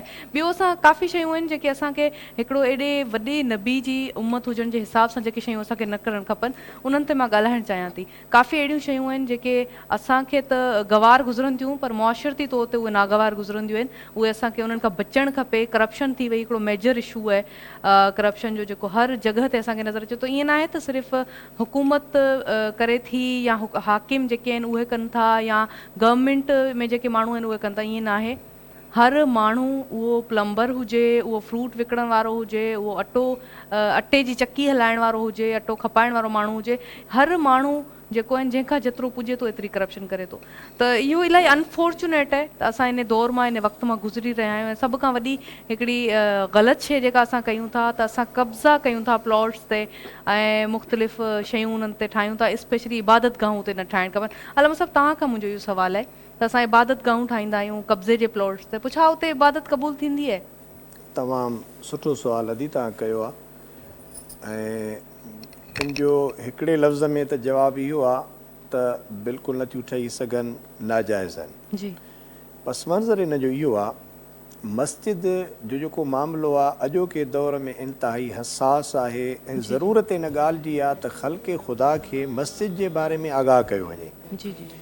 असां वटि मस्जिद जो तसवुरु इहो ई आहे त रस्मी रवाजी तौर ते कंहिं ॿिए जी जॻह हुजे या सरकारी 5 सिरां रखी करे पेटी खणी करे बीह रहिबो ऐं आए वए खां पोइ चंदो वसूल कबो। ऐं काफ़ी त अहिड़ा माण्हू बि आहिनि जेके मस्जिद हिकिड़ी ठाराए करे उहा 5-7 लखे में विकिरो करे वरी पोइ भर में ई ॿी मस्जिद ठाहींदा आहिनि। अच्छा। यानी जीअं हिकिड़ो कारोबार कबो आहे। हालांकि मस्जिद जे लाइ जेको ख़ुदा जो तसवुरु ॾिनल आहे जे लाइ आहे त अनल मसाजिद लिल्लाह फला तदूम अल्लाह अहदा। ऐं मस्जिद जो जेको बुनियादु आहे उन मस्जिद जे बुनियाद लाइ ख़ुदाई कानून आहे त मस्जिदुन उस्सिस अल तक़वा। मस्जिद उहा आहे जंहिंजो बुनियादु तक़वा ते हुजे, यानी ख़ुदा जे ख़ौफ़ ते हुजे, परहेज़गारी ते हुजे। अव्हांखे ख़बर आहे त असांजो जेको मस्जिदुल हराम आहे यानी काबतुल्लाह शरीफ़, इहा असांजे मुसलमाननि जे मस्जिदनि जी माउ आहे, वञा वॾी मस्जिद उहा आहे, बाक़ी नंढियूं मस्जिदियूं आहिनि। इस्लाम खां पहिरियां बि जॾहिं इन काबतुल्लाह जी तामीर जी उन वक़्त जे मुशरिकनि तामीर कई पए, हालांकि उन महिल इब्राहिमी मिलत हुई ऐं उहे माण्हू उन ते बि पूरा कोन हुया, लेकिन उन दौर में बि जॾहिं काबतुल्लाह जी उन्हनि तामीर कई त उन्हनि उसूल तय कया हुया त हिन जॻह में जेके असां तामीर में ख़र्चु कयूं था, इते कंहिं धाड़ेल जो पैसो न वठंदासीं, कंहिं व्याजखोर जो पैसो न वठंदासीं, कंहिं ज़ालिम जो चंदो न वठंदासीं काबतुल्लाह जी तामीर में। हालांकि उन महिल रसूलुल्लाह सल्लल्लाहु अलैहि वसल्लम जन जे नबूअत जो ऐलान बि न थियो हुयो। यानी उन्हनि जी पंहिंजी पर में बि इहा शइ बुरी हुई, छो त ख़ुदा जो जेको घर हूंदो आहे उहो पाकाई ते हूंदो आहे। उन में कमु हले पियो। हिकिड़ो को माण्हू विच ते आयो, उन चयो त असांखे ख़बर पई आहे तव्हां मस्जिद जो कमु कयो था, बाक़ी पैसा ॾोकड़ जेके खपनि उहे तव्हांखे मां ॾींदुसि। त उन्हनि मुशरिकनि उनखे जवाबु ॾिनो त चूंकि ही ख़ुदा जो घरु आहे ऐं तुंहिंजी जेका कमाई आहे उहा हराम जी आहे, इन करे असां तोखां वसूल न कंदासीं। मस्जिद जे प्लाट खां वठी हिकिड़ी सिर ताईं हिकु हिकु शइ पहिरियां ठाहिण वारो ख़ुदा जो बंदो परहेज़गार हुजे, उनजे ठाहिण में बदनीयती न हुजे। जेकॾहिं मस्जिद जे ठाहिण में बदनीयती न हूंदी त हिकिड़ी सूरत में ॿिनि मस्जिदुनि जो ज़िक्र थियो आहे। मस्जिदुन उसिस अला तक़वा, उन खां पोइ मस्जिद ज़िरार, वल्लज़ी नतख़ज़ू मस्जिदऊं व ज़िरारा कुफ़रऊं व तफ़रीक़म बैनल मुमिनीन व इरसादल लिमन हारबल्लाह व रसूलहू। मस्जिद त उहा बि हुई, ठाही बि मुसलमाननि हुई, लेकिन उन जो बेस बदगुमानी, बदनीयती ऐं रसूल सल्लल्लाहु अलैहि वसल्लम सां दुश्मनी ते ॿधल हुयो। बज़ाहिर सूरत मस्जिद जी हुई। अल्लाह ताला फरमायो त मस्जिद उनखे चइबो जंहिंजी बनाइण वारनि जी नीयत ठीकु हुजे, अलाह जी ज़ात सां हू सचा हुजनि, ख़ुदा जे दीन सां सचा हुजनि, ऐं नंबर ॿिए ते मस्जिद जी तामीर हलाल जी हुजे, प्लाट हलाल जो हुजे, हिकु हिकु शइ हलाल जी हुजे ऐं बिल्कुलु प्योर साफ़ हुजणु खपे। असां वटि हींअर त मिसाल तौरु हिकिड़ो माण्हू आहे जंहिंजी सॼी हराम कमाई आहे ऐं टोटल जेको हुनजो सिलसिलो आहे उहो हराम ते ॿधल आहे, लेकिन वॾी मस्जिद ठाहे छॾी उन्हनि ई पैसनि मां। ऐं असां जहिड़ा मौलवी उन्हनि जी नेकी कंदे थकबा कोन त फलाणो त वॾो नेक माण्हू आहे, हेॾी वॾी मस्जिद ठाराए छॾे। बाबा ठाहे त ठीकु हो, मस्जिद सां त कंहिंजो इख़्तिलाफ़ु न आहे, लेकिन छा उहा मस्जिद उन बुनियाद ते ठही जंहिं बुनियाद ते अलाह ऐं अलाह जे रसूल चयो आहे? त इन जे करे अदी मस्जिद जो हिकिड़ो हसास मसइलो आहे। ऐं असां तमामु मुस्लमाननि खे ॾिसो त हज़रत अबू बकर सिद्दीक़ रज़ी अल्लाह ताला जे दौर में मस्जिद नबी रसूल सल्लल्लाहु अलैहि वसल्लम जी तामीर थियल हुई कचियुनि सिरनि ते। उन महिल सिरां जंहिं बि रूप में हुयूं लेकिन कची हुई। सिद्दीक़ अकबर रज़ी अल्लाह ताला जी एॾी वॾी ख़िलाफ़त में सभु कुझु अची वियो, हालांकि बैतुल माल मज़बूत थियो, पैसा ॾोकड़ अचनि पिया मुस्लमान वटि, लेकिन मस्जिद नबी जी तामीर ते को ख़र्च न थियो। हज़रत उमर फारूक रज़ी अल्लाह ताला जो हेॾो वॾो दौरु गुज़री वियो, ग़रीबनि, यतीमनि, मिसकीननि, अपाहिजनि ते त ख़र्च थियनि पिया, लेकिन हालांकि करे सघनि पिया, मस्जिद खे ज़ेब ज़ीनत करे सघिजे थी, आराइश करे सघिजे पई। हज़रत उस्मान साईं जे दौर में जंहिं महिल ख़िलाफ़त वसी बणी, मुसलमाननि जी जमात वधी ऐं मदीने पाक में घणा माण्हू अचनि लॻा, त उन्हनि मस्जिद नबी खे वसी कयो। त इन मां असांखे सबक़ु मिलियो त सिर्फ़ु मसाजिदुहुम आमिरतूं वही ख़राब मिनल हुदा, मस्जिदूं आलीशान हूंदियूं पर हिदायत खां ख़ाली हूंदियूं। रसूल सल्लल्लाहु अलैहि वसल्लम फरमायो आहे मस्जिद जी बुनियाद तक़वा ते हुजणु खपे, भले सादी आहे, हिलाल कमाई मां ठहणु खपे, कंहिं जे प्लाट ते कब्ज़ो न कजे। अॼु त असां वटि रवाजु थी पियो आहे, कंहिंजे प्लाट ते कब्ज़ो करिणो आहे, कंहिं न कंहिं मज़हबी माण्हू खे ॻोल्हि, कंहिं न कंहिं फ़िरके जो झंडो हणी छॾ या मस्जिद ठाहे छॾ। हाणे साईं केरु असांखे हटाईंदो त असां त मस्जिद ठाहीसीं, लिहाज़ा इहो इस्लाम में बिल्कुलु जाइज़ कोन्हे ऐं इन ते सभु मुतफ़िक़ आहिनि, कंहिं जो बि इख़्तिलाफ़ कोन्हे। जेकॾहिं को अहिड़ो जाहिल माण्हू करे थो त ग़लति आहे, बिल्कुलु तव्हांजी बिल्कुलु जी। मौला काइनात मौला अलैहि सलाम फरमायो त शराब जे हवाले सां त हिकिड़ी हराम शइ आहे, ऐं अगरि को कंहिं जॻह ते हिकिड़ो कतरो किरे उन जॻह ते फसल थिए, उहो फसल 40,000 साल गुज़रण खां पोइ को घोड़ो खाए ऐं अली उन घोड़े जी सवारी न कंदो। बिल्कुलु तव्हां सम्झो तक़वा केॾी इंपॉर्टेंट आहे हिकिड़े मुसलमान लाइ, हिकिड़े मोमिन जे लाइ। मां चाहींदसि त मुंतज़िर खां असां हिकिड़ी मनक़बत ॿुधूं, पोइ ॻाल्हि ॿोल खे अॻिते वधायूं। जी बिस्मिल्लाह।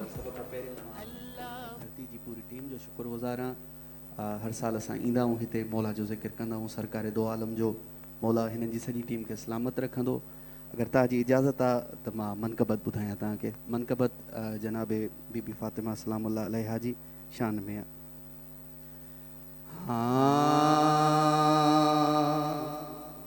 क्या पूछते हो हमसे है क्या क्या बतूल का, क्या पूछते हो हमसे है क्या क्या बतूल का, क्या पूछते हो हमसे है क्या क्या बतूल का, क्या पूछते हो हमसे है क्या क्या बतूल का। जो कुछ भी है खुदा का वो सारा बतूल का, क्या पूछते हो हमसे है क्या क्या बतूल का। बेहतरीन मिसरवा तवज्जो जो तालिब रांदुम। चक्की में की सारे ज़माने का रिज़्क़ है, चक्की में इनकी सारे ज़माने का रिज़्क़ है, चक्की में इनकी सारे ज़माने का रिज़्क़ है, चक्की में इनकी सारे ज़माने का रिज़्क़ है। भूखों का पेट भरता है फाका बतूल का, क्या पूछते हो हमसे है क्या क्या बतूल का, क्या पूछते हो हमसे है क्या क्या बतूल का। गर चाहते हो देखना मर्जी रसूल की, गर चाहते हो देखना मर्जी रसूल की, बस देख लो कि क्या है इरादा बतूल का, क्या पूछते हो हमसे है क्या क्या बतूल का, क्या पूछते हो हमसे है क्या क्या बतूल का। और वो ताहिरा वो मर्जिया जन्नत की मालिका, वो ताहिरा वो मर्जिया जन्नत की मालिका, दुनिया में सबसे आला है दर्जा बतूल का, क्या पूछते हो हमसे है क्या क्या बतूल का, क्या पूछते हो हमसे है क्या क्या बतूल का। और उठता है एहतराम में अल्लाह का रसूल,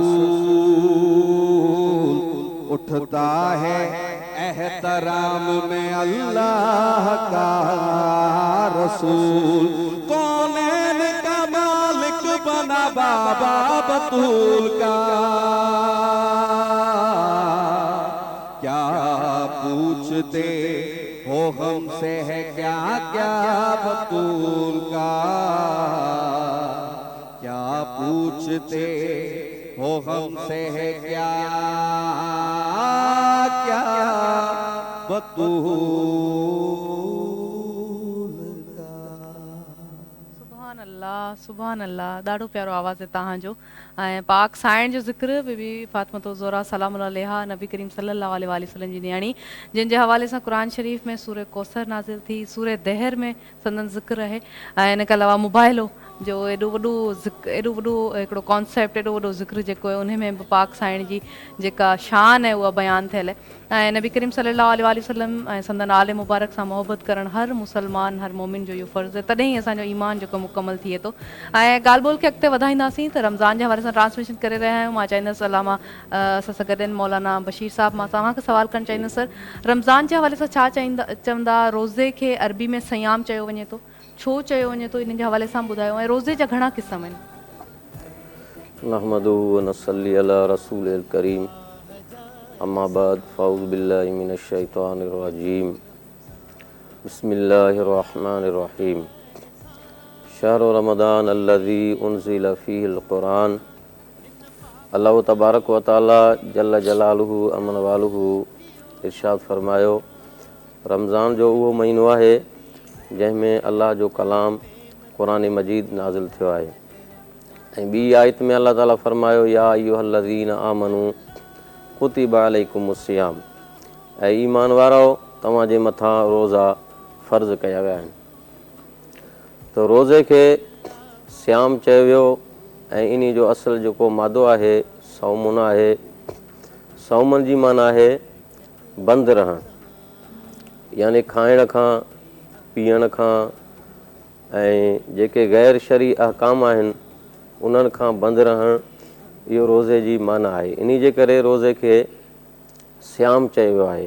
हदीस शरीफ़ में आहे कि असौम जुन्नतुन, रोज़ो जेको आहे इहो ढाल आहे। रोज़े रखण सां माण्हू दोज़ख खां जेको आहे बची थो वञे ऐं दोज़ख खां माण्हू जे लाइ ढाल थी थो वञे। सही। त सिर्फ़ु खाइण पीअण खे माण्हू छॾे इहो कामिल रोज़ो न आहे। रोज़ो उहो आहे जो माण्हू गिला खां, गीबत खां, कूड़ खां, झगड़े खां, झेड़े खां, सभई गैर शरी कमनि खां माण्हू बंदि रहे, उहो रोज़ो आहे। ऐं रोज़े जा 3 क़िस्म आहिनि। हिकिड़ो रोज़ो आहे फ़र्ज़, जंहिंजो हुकुम अलाह ताला असांखे ॾिनो आहे, उहो रमज़ान मुबारक जा रोज़ा आहिनि। ऐं ॿियो रोज़ो आहे वाजिब, जो माण्हू हिकिड़ो बासे थो, नज़र बासे थो त हीउ मुंहिंजो कमु थींदो त आउं रोज़ो रखंदुसि। इमाम हसन हुसैन खे बुख़ार थियो, कुझु बीमार थिया, त हज़रत अली शेर ख़ुदा रज़ी अलाह ताला अन्हु अर्ज़ु कयो, या रसूल सल्लल्लाहु अलैहि वसल्लम, इमाम हसन हुसैन जी तबीअत सही न आहे, तव्हां उन जे लाइ को इलाजु ॿुधायो। त नबी करीम सल्लल्लाहु अलैहि वसल्लम फरमायो, तव्हां जेको आहे बासियो, नज़र यानी इहो बासियो त मुंहिंजा पुटड़ा सही थींदा त आउं 3 ॾींहं लगातार रोज़ा रखंदुसि। पोइ इमाम हुसैन आली मक़ाम ऐं इमाम हसन सही थी विया त हज़रत अली शेर ख़ुदा रज़ी अलाह ताला अन्हु ऐं ख़ातून जन्नत रोज़ा रखणु शुरू कया। पहिरियों रोज़ो रखियऊं, इफ़्तारी जे लाइ कुझु साज़ो सामान आंदऊं, घर में रखियऊं, त अचानक हिकिड़ो साइल आयो। उन चयो, आउं मिसकीन आहियां, मूंखे खाधो खारायो। त उहो इफ़्तारी जो पूरो सामान खणी उन मिसकीन खे ॾेई छॾियो। बिल्कुलु। वरी रोज़ो ॿियो रखिणो आहे, पाणी ऐं खजूर सां उहो रोज़ो जेको आहे पहिरियों उहो इफ़्तार कयूं, वरी रखियूं बि ईअं पाणी खजूर सां। वरी सॼे ॾींहं में कुझु महिनत करे इफ़्तारी जो सामान गॾु कयूं। इफ़्तारी जे टाइम वरी हिकिड़ो साइल आयो, मिसकीन आहियां मां, ग़रीब आहियां, मूंखे खाधो खारायो। त उहो ताम बि उन मिसकीन खे ॾेई छॾियो। यतीम आहियां, ग़रीब आहियां, उहो ॾेई छॾियऊं। वरी 3 ॾींहं ईअं रोज़ो रखियऊं त वरी साइल आयो, उन चयो त आउं क़ैदी आहियां, असीर आउं क़ैदी आहियां, मूंखे खाधो खारायो। उहो बि उन खे ॾेई छॾियो। त हज़रत अली शेर ख़ुदा रज़ी अलाह ताला अन्हु नबी करीम सल्लल्लाहु अलैहि वसल्लम जी ख़िदमत में आया त नबी करीम सल्लल्लाहु अलैहि वसल्लम फरमायो, ऐं अली, तव्हांखे कमज़ोरी थी आहे, छा ॻाल्हि आहे? या रसूल सल्लल्लाहु अलैहि वसल्लम, असां हीअं लगातार रोज़ा रखिया ऐं साइल आया, असां उहो सामान खाधे जो ॾेई छॾियोसीं। त उन वक़्तु हज़रत जिबरील अलैहिस्सलाम आयो ऐं जिबरील अलैहिस्सलाम अर्ज़ु कयो, या रसूल सल्लल्लाहु अलैहि वसल्लम, अलाह ताला हज़रत अली ऐं ख़ातून जन्नत खे आज़मायो आहे, इम्तिहान वरितो आहे। इन्हनि खे मुबारक आहे जो इहे इम्तिहान में कामयाबु थी विया। अलाह ताला फरमायो, व युतइमून अत्ताआम अला हुब्बिही मिस्कीनन व यतीमन व असीरा। इहे अलाह जी मुहबत जी वजह सां, इन जी दिलि में अलाह जी मुहबत तमामु ज़्यादा आहे, जो मिस्कीननि खे, यतीमनि खे ऐं क़ैदियुनि खे खाधो खाराइनि था। त हज़रत जिबरील अलैहिस्सलाम फरमायो, उहो मिस्कीन ॿियो केरु कोन हो, अलाह ताला मूंखे मिस्कीन माण्हू जे सूरत में मोकिलियो, जो आउं ईअं थी आयुसि, उहो खाधो मां वठी वियुसि। वरी यतीम जे सूरत में बि आउं जिबरील आयो हुउसि ऐं क़ैदी जी सूरत में बि आउं आयो हुउसि। त इहे इम्तिहान में कामयाबु थी विया। सुभान अल्लाह, सुभान अल्लाह। वॾी ॻाल्हि आहे अहले बैत जी।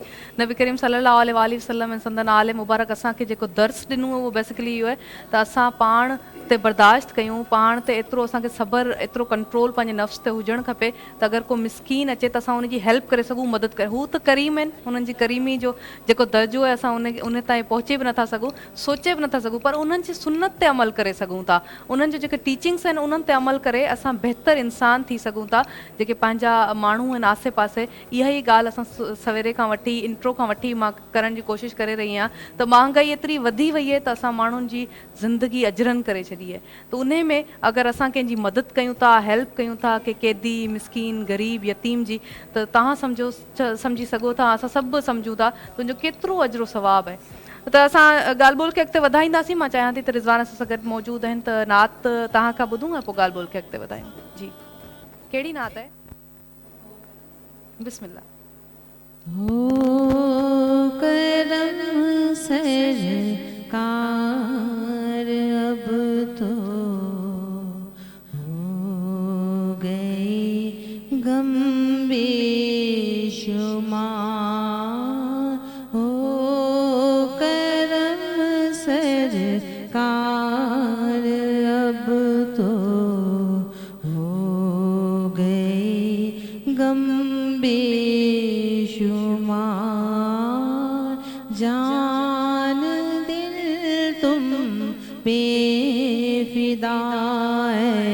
दो जहां की ताजदार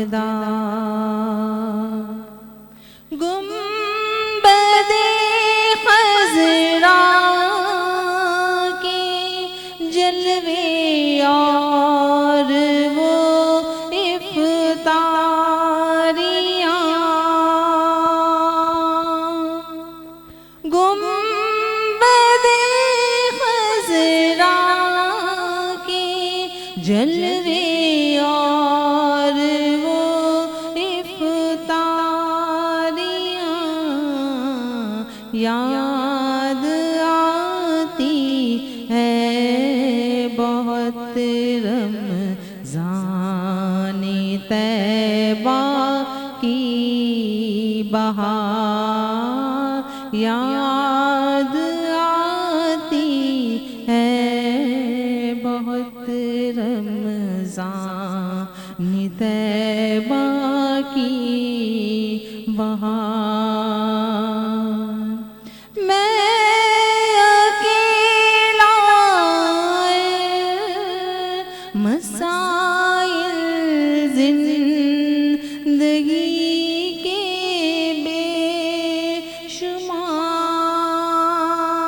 बेशुमार मैं अकेला मसाइल जिंदगी के बेशुमार आप ही कुछ कीजिए ना ऐ मेरी आली वकार आप ही कुछ कीजिए ना ऐ मेरे आली वकार या रसूल अल्लाह सुन लीजिए मेरी फरियाद को या रसूल अल्लाह सुन लीजिए मेरी फरियाद को कौन है जो के सुने तेरे सिवा मेरी पुकार कौन है जो के सुने तेरे सिवा मेरी पुकार हो करम सरकार अब तो हो गई गम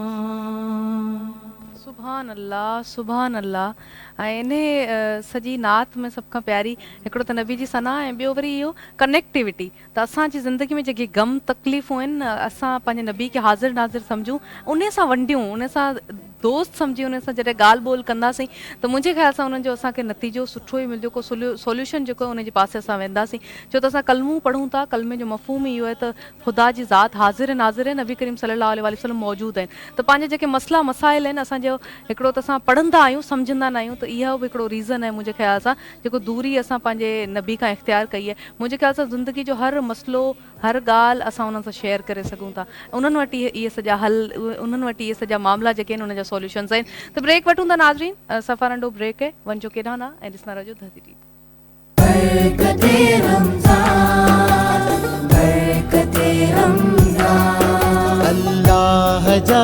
एहसान जेहे दिनो रमज़ान अल्लाह जा एहसान जेहे दिनो रमज़ान बरकते रमज़ान बरकते रमज़ान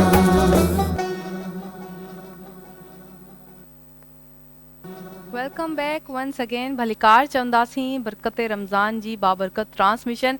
इन ट्रांसमिशन में असां नातूं हमदो सना ॿुधीसीं, मनक़बतूं ॿुधियूं ऐं ॿियो वरी क़ुरान शरीफ़ उन जी जेका तर्जुमो उन जो मफ़हूम सम्झण जी कोशिशि कंदा आहियूं। ऐं ॻाल्हियूं त तमामु वॾियूं आहिनि पर उनखे सम्झणु खपे, स्टार्ट त किथां त करिणो आहे न असांखे। त मां बि इहो चाहींदी आहियां त जिथे असांखे जेके शयूं न आहिनि ख़बर, मां हर नुक़्ते ते ॻाल्हाइण जी कोशिशि कंदी आहियां तव्हां सभिनी जी रिप्रेज़ेंटेटिव थी, त जीअं तव्हां बि उहे सभु शयूं सम्झी सघो ऐं मां बि सम्झी सघां, त असां गॾिजी करे हिकिड़ी सुठी अमली ज़िंदगी जेका आहे उहा हिकिड़ो सलीक़ो ज़िंदगी गुज़ारण जो सिखी सघूं। छो त सिखियल आहियूं, पढ़ियल आहियूं, पोइ बि वरझाइणु ज़रूरी हूंदो आहे वरी वरी, त उहे सुनत जूं ॻाल्हियूं, उहे प्यारियूं ॻाल्हियूं, उहे ॻाल्हियूं जंहिंसां असां कुझु न कुझु सिखी पिराए कंहिं मक़ाम ते पहुची सघूं। त तव्हांखे ॿुधायां त हिते ॿी पर्सनैलिटी असांखे जॉइन कयो आहे, हीअ बि इलाही सुरीला नात फ़ान आहिनि ऐं मनक़बत बि पढ़ंदा आहिनि। अली हैदर जमाली असां सां गॾु आहिनि। थोरा बाबा तव्हां असां सां गॾु रहियो ऐं ॻाल्हि ॿोल खे अॻिते वधाईंदासीं, पर मां चाहियां थी त कमर असां सां गॾु आहिनि, त कमर खां असां हिकिड़ी मनक़बत ॿुधूं, पोइ ॻाल्हि ॿोल खे अॻिते वधायूं। जी बिस्मिल्लाह। बिस्मिल्लाह। सभ खां पहिरियां मां शुक्रगुज़ार आहियां धरती टीवी जी पूरी टीम जी, मनक़बत ख़ातून जन्नत जी सैयदा फ़ातिमा सलाम आलिया जी।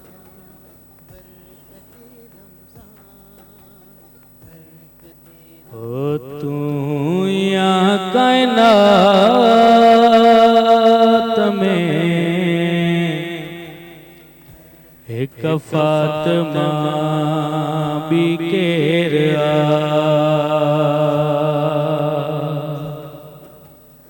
तू या कायनात में एक फातिमा भी केर जय जलाए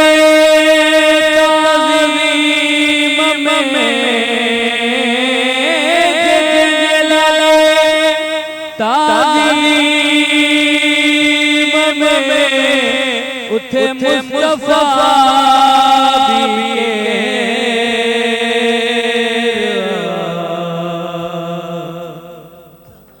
गोले जो दुनिया सजनी में फातिमा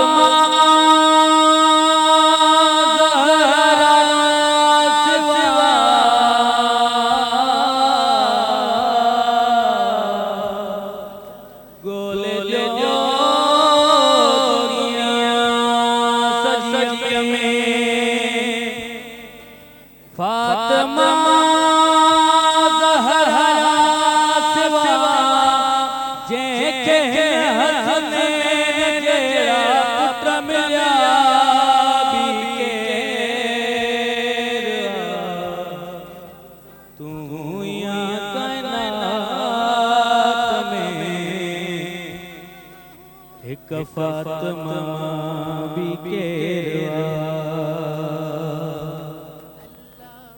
रिज़्क़ जो जाजे हथन में हूंदो सरताज जो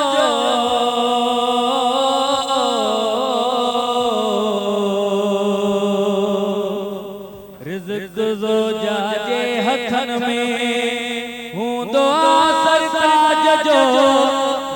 जे हथन में आहे रिज़्क़ मुर्तज़ा भी केर हर घड़ी तस्बीह ज़हरा विरद करे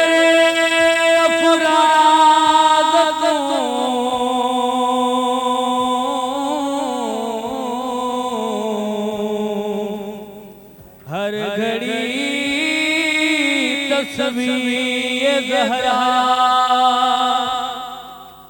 विरद कर अफराद तो फातिमा ज़हरा सिवा मुश्किल कुशा भी केर तू या कायनात में एक फातिमा भी केर सुभान अल्लाह। पाक साइण जिन जे हवाले सां नबी करीम सल्लल्लाहु अलैहि वसल्लम फरमायो, फातिमा मुंहिंजे जिगर जो टुकड़ो आहे ऐं जंहिं हिनखे रंजायो उन मूंखे रंजायो।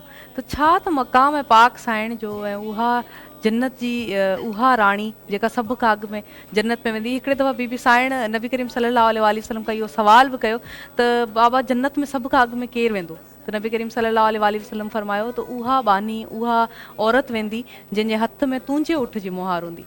त पाक साइण जो छा मक़ाम आहे, छा हुनजी ॻाल्हि कजे, केॾो ज़बरदस्त माशाल्लाह सां केॾो प्यारो इहो ज़िक्र आहे, तव्हां केॾो प्यार सां केॾे मान सां उहो पढ़ियो। मौला तव्हांखे सलामत रखे। ऐं मां चाहींदसि त ॿ टे सवाल आहिनि जेके असां सां गॾु उलमा मौजूदु आहिनि, त मां पुछणु चाहींदसि। त तव्हां खां बशीर सर मां इहो पुछणु चाहींदसि त रमज़ान जे हवाले सां छा चवंदा, मैसेज छा ॾींदा असांजे व्यूवर्स खे, ॾिसण वारनि खे? अल्लाह ताला फरमायो कि तव्हांजे मथां रोज़ा फ़र्ज़ कया विया आहिनि। जी जी। छाजे करे फ़र्ज़ थिया? इन जे करे लअल्लकुम तत्तकून, ताकि तव्हां मुतक़ी परहेज़गार बणिजी वञो। त रोज़े रखण सां माण्हू मुतक़ी बणिजी थो वञे। ऐं मुतक़ी जी मानाऊं ॿ उलमा लिखनि था। हिकिड़ी माना आहे बचणु, ॿी माना आहे डिॼणु। त अल्लाह ताला खां असांखे डिॼणु खपे, अल्लाह तबारक व ताला जो ख़ौफ़ रखणु खपे। जॾहिं असां बाना अल्लाह खां डिॼंदासीं त अल्लाह तबारक व ताला जी फ़रमान बरदारी कंदासीं। अल्लाह ताला जो ख़ौफ़ असां में हूंदो त असां हर मामले में जेको आहे दुरुस्त क़दम खणंदासीं, नाप तोर आहे सही नमूने कंदासीं, पंहिंजी ड्यूटी जेका आहे नौकरी सही तरीक़े सां कंदासीं। बिल्कुलु सही। ॿियो केरु ॾिसे न ॾिसे पर अल्लाह ॾिसे थो। बिल्कुलु बिल्कुलु। कारोबार में सचाई कंदासीं, हर मामले में, त इन्हीअ में असांजी दुनिया में बि भलाई आहे, असांजे मुल्क जी बि भलाई आहे, ऐं दीन दुनिया में आख़िरत में बि असांजी कामयाबी आहे। सही। त असांखे अल्लाह खां ई डिॼणु खपे। हाणे हिन दौर में माण्हू ॿिए कंहिं खां डिॼे थो पर ख़ुदा जो ख़ौफ़ न आहे। कुर्सी खां डिॼंदासीं, माण्हुनि जे लिबासनि खां डिॼंदासीं, वॾी वॾी गाॾियुनि खां डिॼंदासीं, रोब मर्तबनि खां डिॼंदासीं। बिल्कुलु। पोइ अल्लाह ताला फरमायो जेके माण्हू मूंखां डिॼनि था त ला ख़ौफ़ुन, उन्हनि खे ॿिए कंहिंजो ख़ौफ़ न आहे। माना सिर्फ़ु हिकु अल्लाह खां माण्हू डिॼे त ॿियनि ख़ौफ़नि खां माण्हू बेख़ौफ़ थी वेंदो ऐं अल्लाह ताला उन बहाने सां गॾु आहे। सही सही। थैंक यू सो मच अलामा साहब। थोरा तव्हांजा ऐं अलामा साहब तव्हां खां पुछणु चाहींदसि, वक़्त सां वटि थोरो मुख़्तसिर आहे, तव्हां छा चवणु चाहींदा? हेतिरनि मसइलनि ते ॻाल्हायोसीं, महांगाई, करप्शन, खोड़ मामला आहिनि ज़िंदगी जा जेके इलाही मसइलनि खे हींअर असां ॾिसी रहिया आहियूं, मुंहुं ॾेई रहिया आहियूं। हल छा आहे इन सभिनी शयुनि जो? जी जी।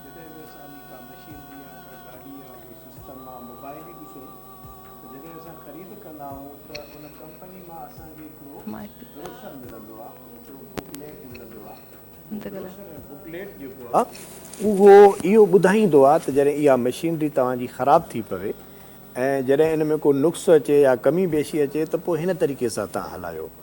तमामु मसइलनि जो हल इहो आहे त हिन काइनात जी मशीनरी खे हलाइण जे लाइ रसूलुल्लाह सल्लल्लाहु अलैहि वसल्लम जेके काइनात जा उस्ताद थी आया, उन्हनि हिकिड़ो ब्रोशर ॾिनो आहे, हिकिड़ो बुकलेट ॾिनो आहे, हिकिड़ो मंशूर ॾिनो आहे, हिकिड़ो दस्तूर ॾिनो आहे, सिलेबस ॾिनो आहे। उनजो नालो अल्लाह ताला जीअं फरमायो, या अय्युहन्नास, ए तमामु बनी नोए इंसान, क़द जाअकुम बुरहानुम मिर रब्बिकुम व शिफाउल लिमा फिस सुदूर। सुभान अल्लाह। पूरी इंसानियत वारो तव्हां ॾे हिकिड़ो बुरहान अची चुको आहे, हिकिड़ो दलील, हिकिड़ो मज़बूत मौक़िफ़, हिकिड़ो मज़बूत मैनिफेस्टो, हिकिड़ो मज़बूत प्रोग्राम, ऐं जेको तव्हांजे दिलनि जे तमामु बीमारियुनि जो इलाजु आहे, उहो आहे अल्लाह जो क़ुरान।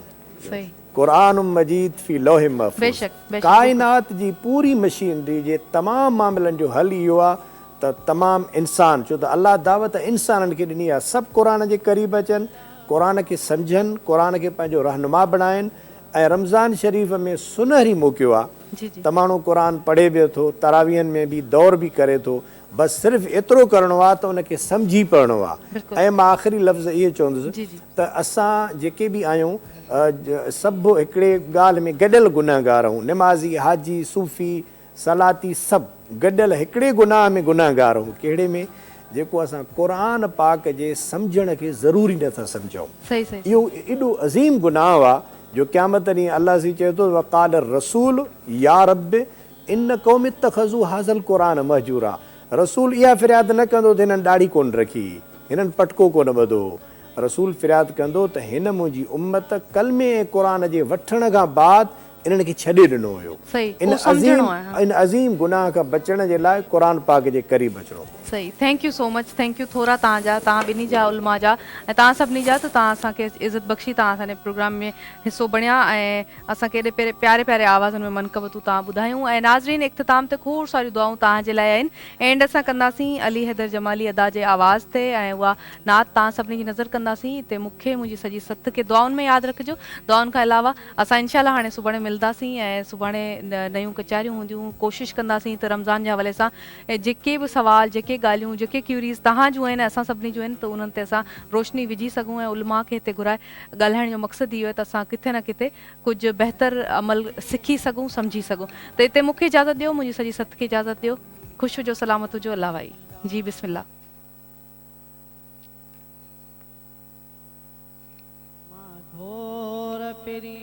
जे कदमन तां जाते जाते पताओ ते रहमत थी वयो फरिश खारिश त सोहणो सजण अहिड़े कंहिंखे नसीब न इज़त थी। मां घोर पिरिया जे कदमन तां जाते जाते पताओ ते रहमत थी वयो फरिश खारिश त सोहणो सजण अहिड़े कंहिंखे नसीब न इज़त थी। जंहिं माउ ॼणियो तीअं मिठड़ो ॼमियो उन माउ मिठीअ जो मान ऊचो। जंहिं माउ ॼणियो तीअं मिठड़ो ॼमियो उन माउ मिठीअ जो मान ऊचो। जे दाई हली मांजे घर पहुता कदम आदाई हली मांजी शोहरत थी वयो फरिश खारिश त सोहणो सजण अहिड़े कंहिंखे नसीब न इज़त थी। मां घोर पिरिया जे कदमन तां जाते जाते पताओ ते रहमत थी वयो फरिश खारिश त सोहणो सजण अहिड़े कंहिंखे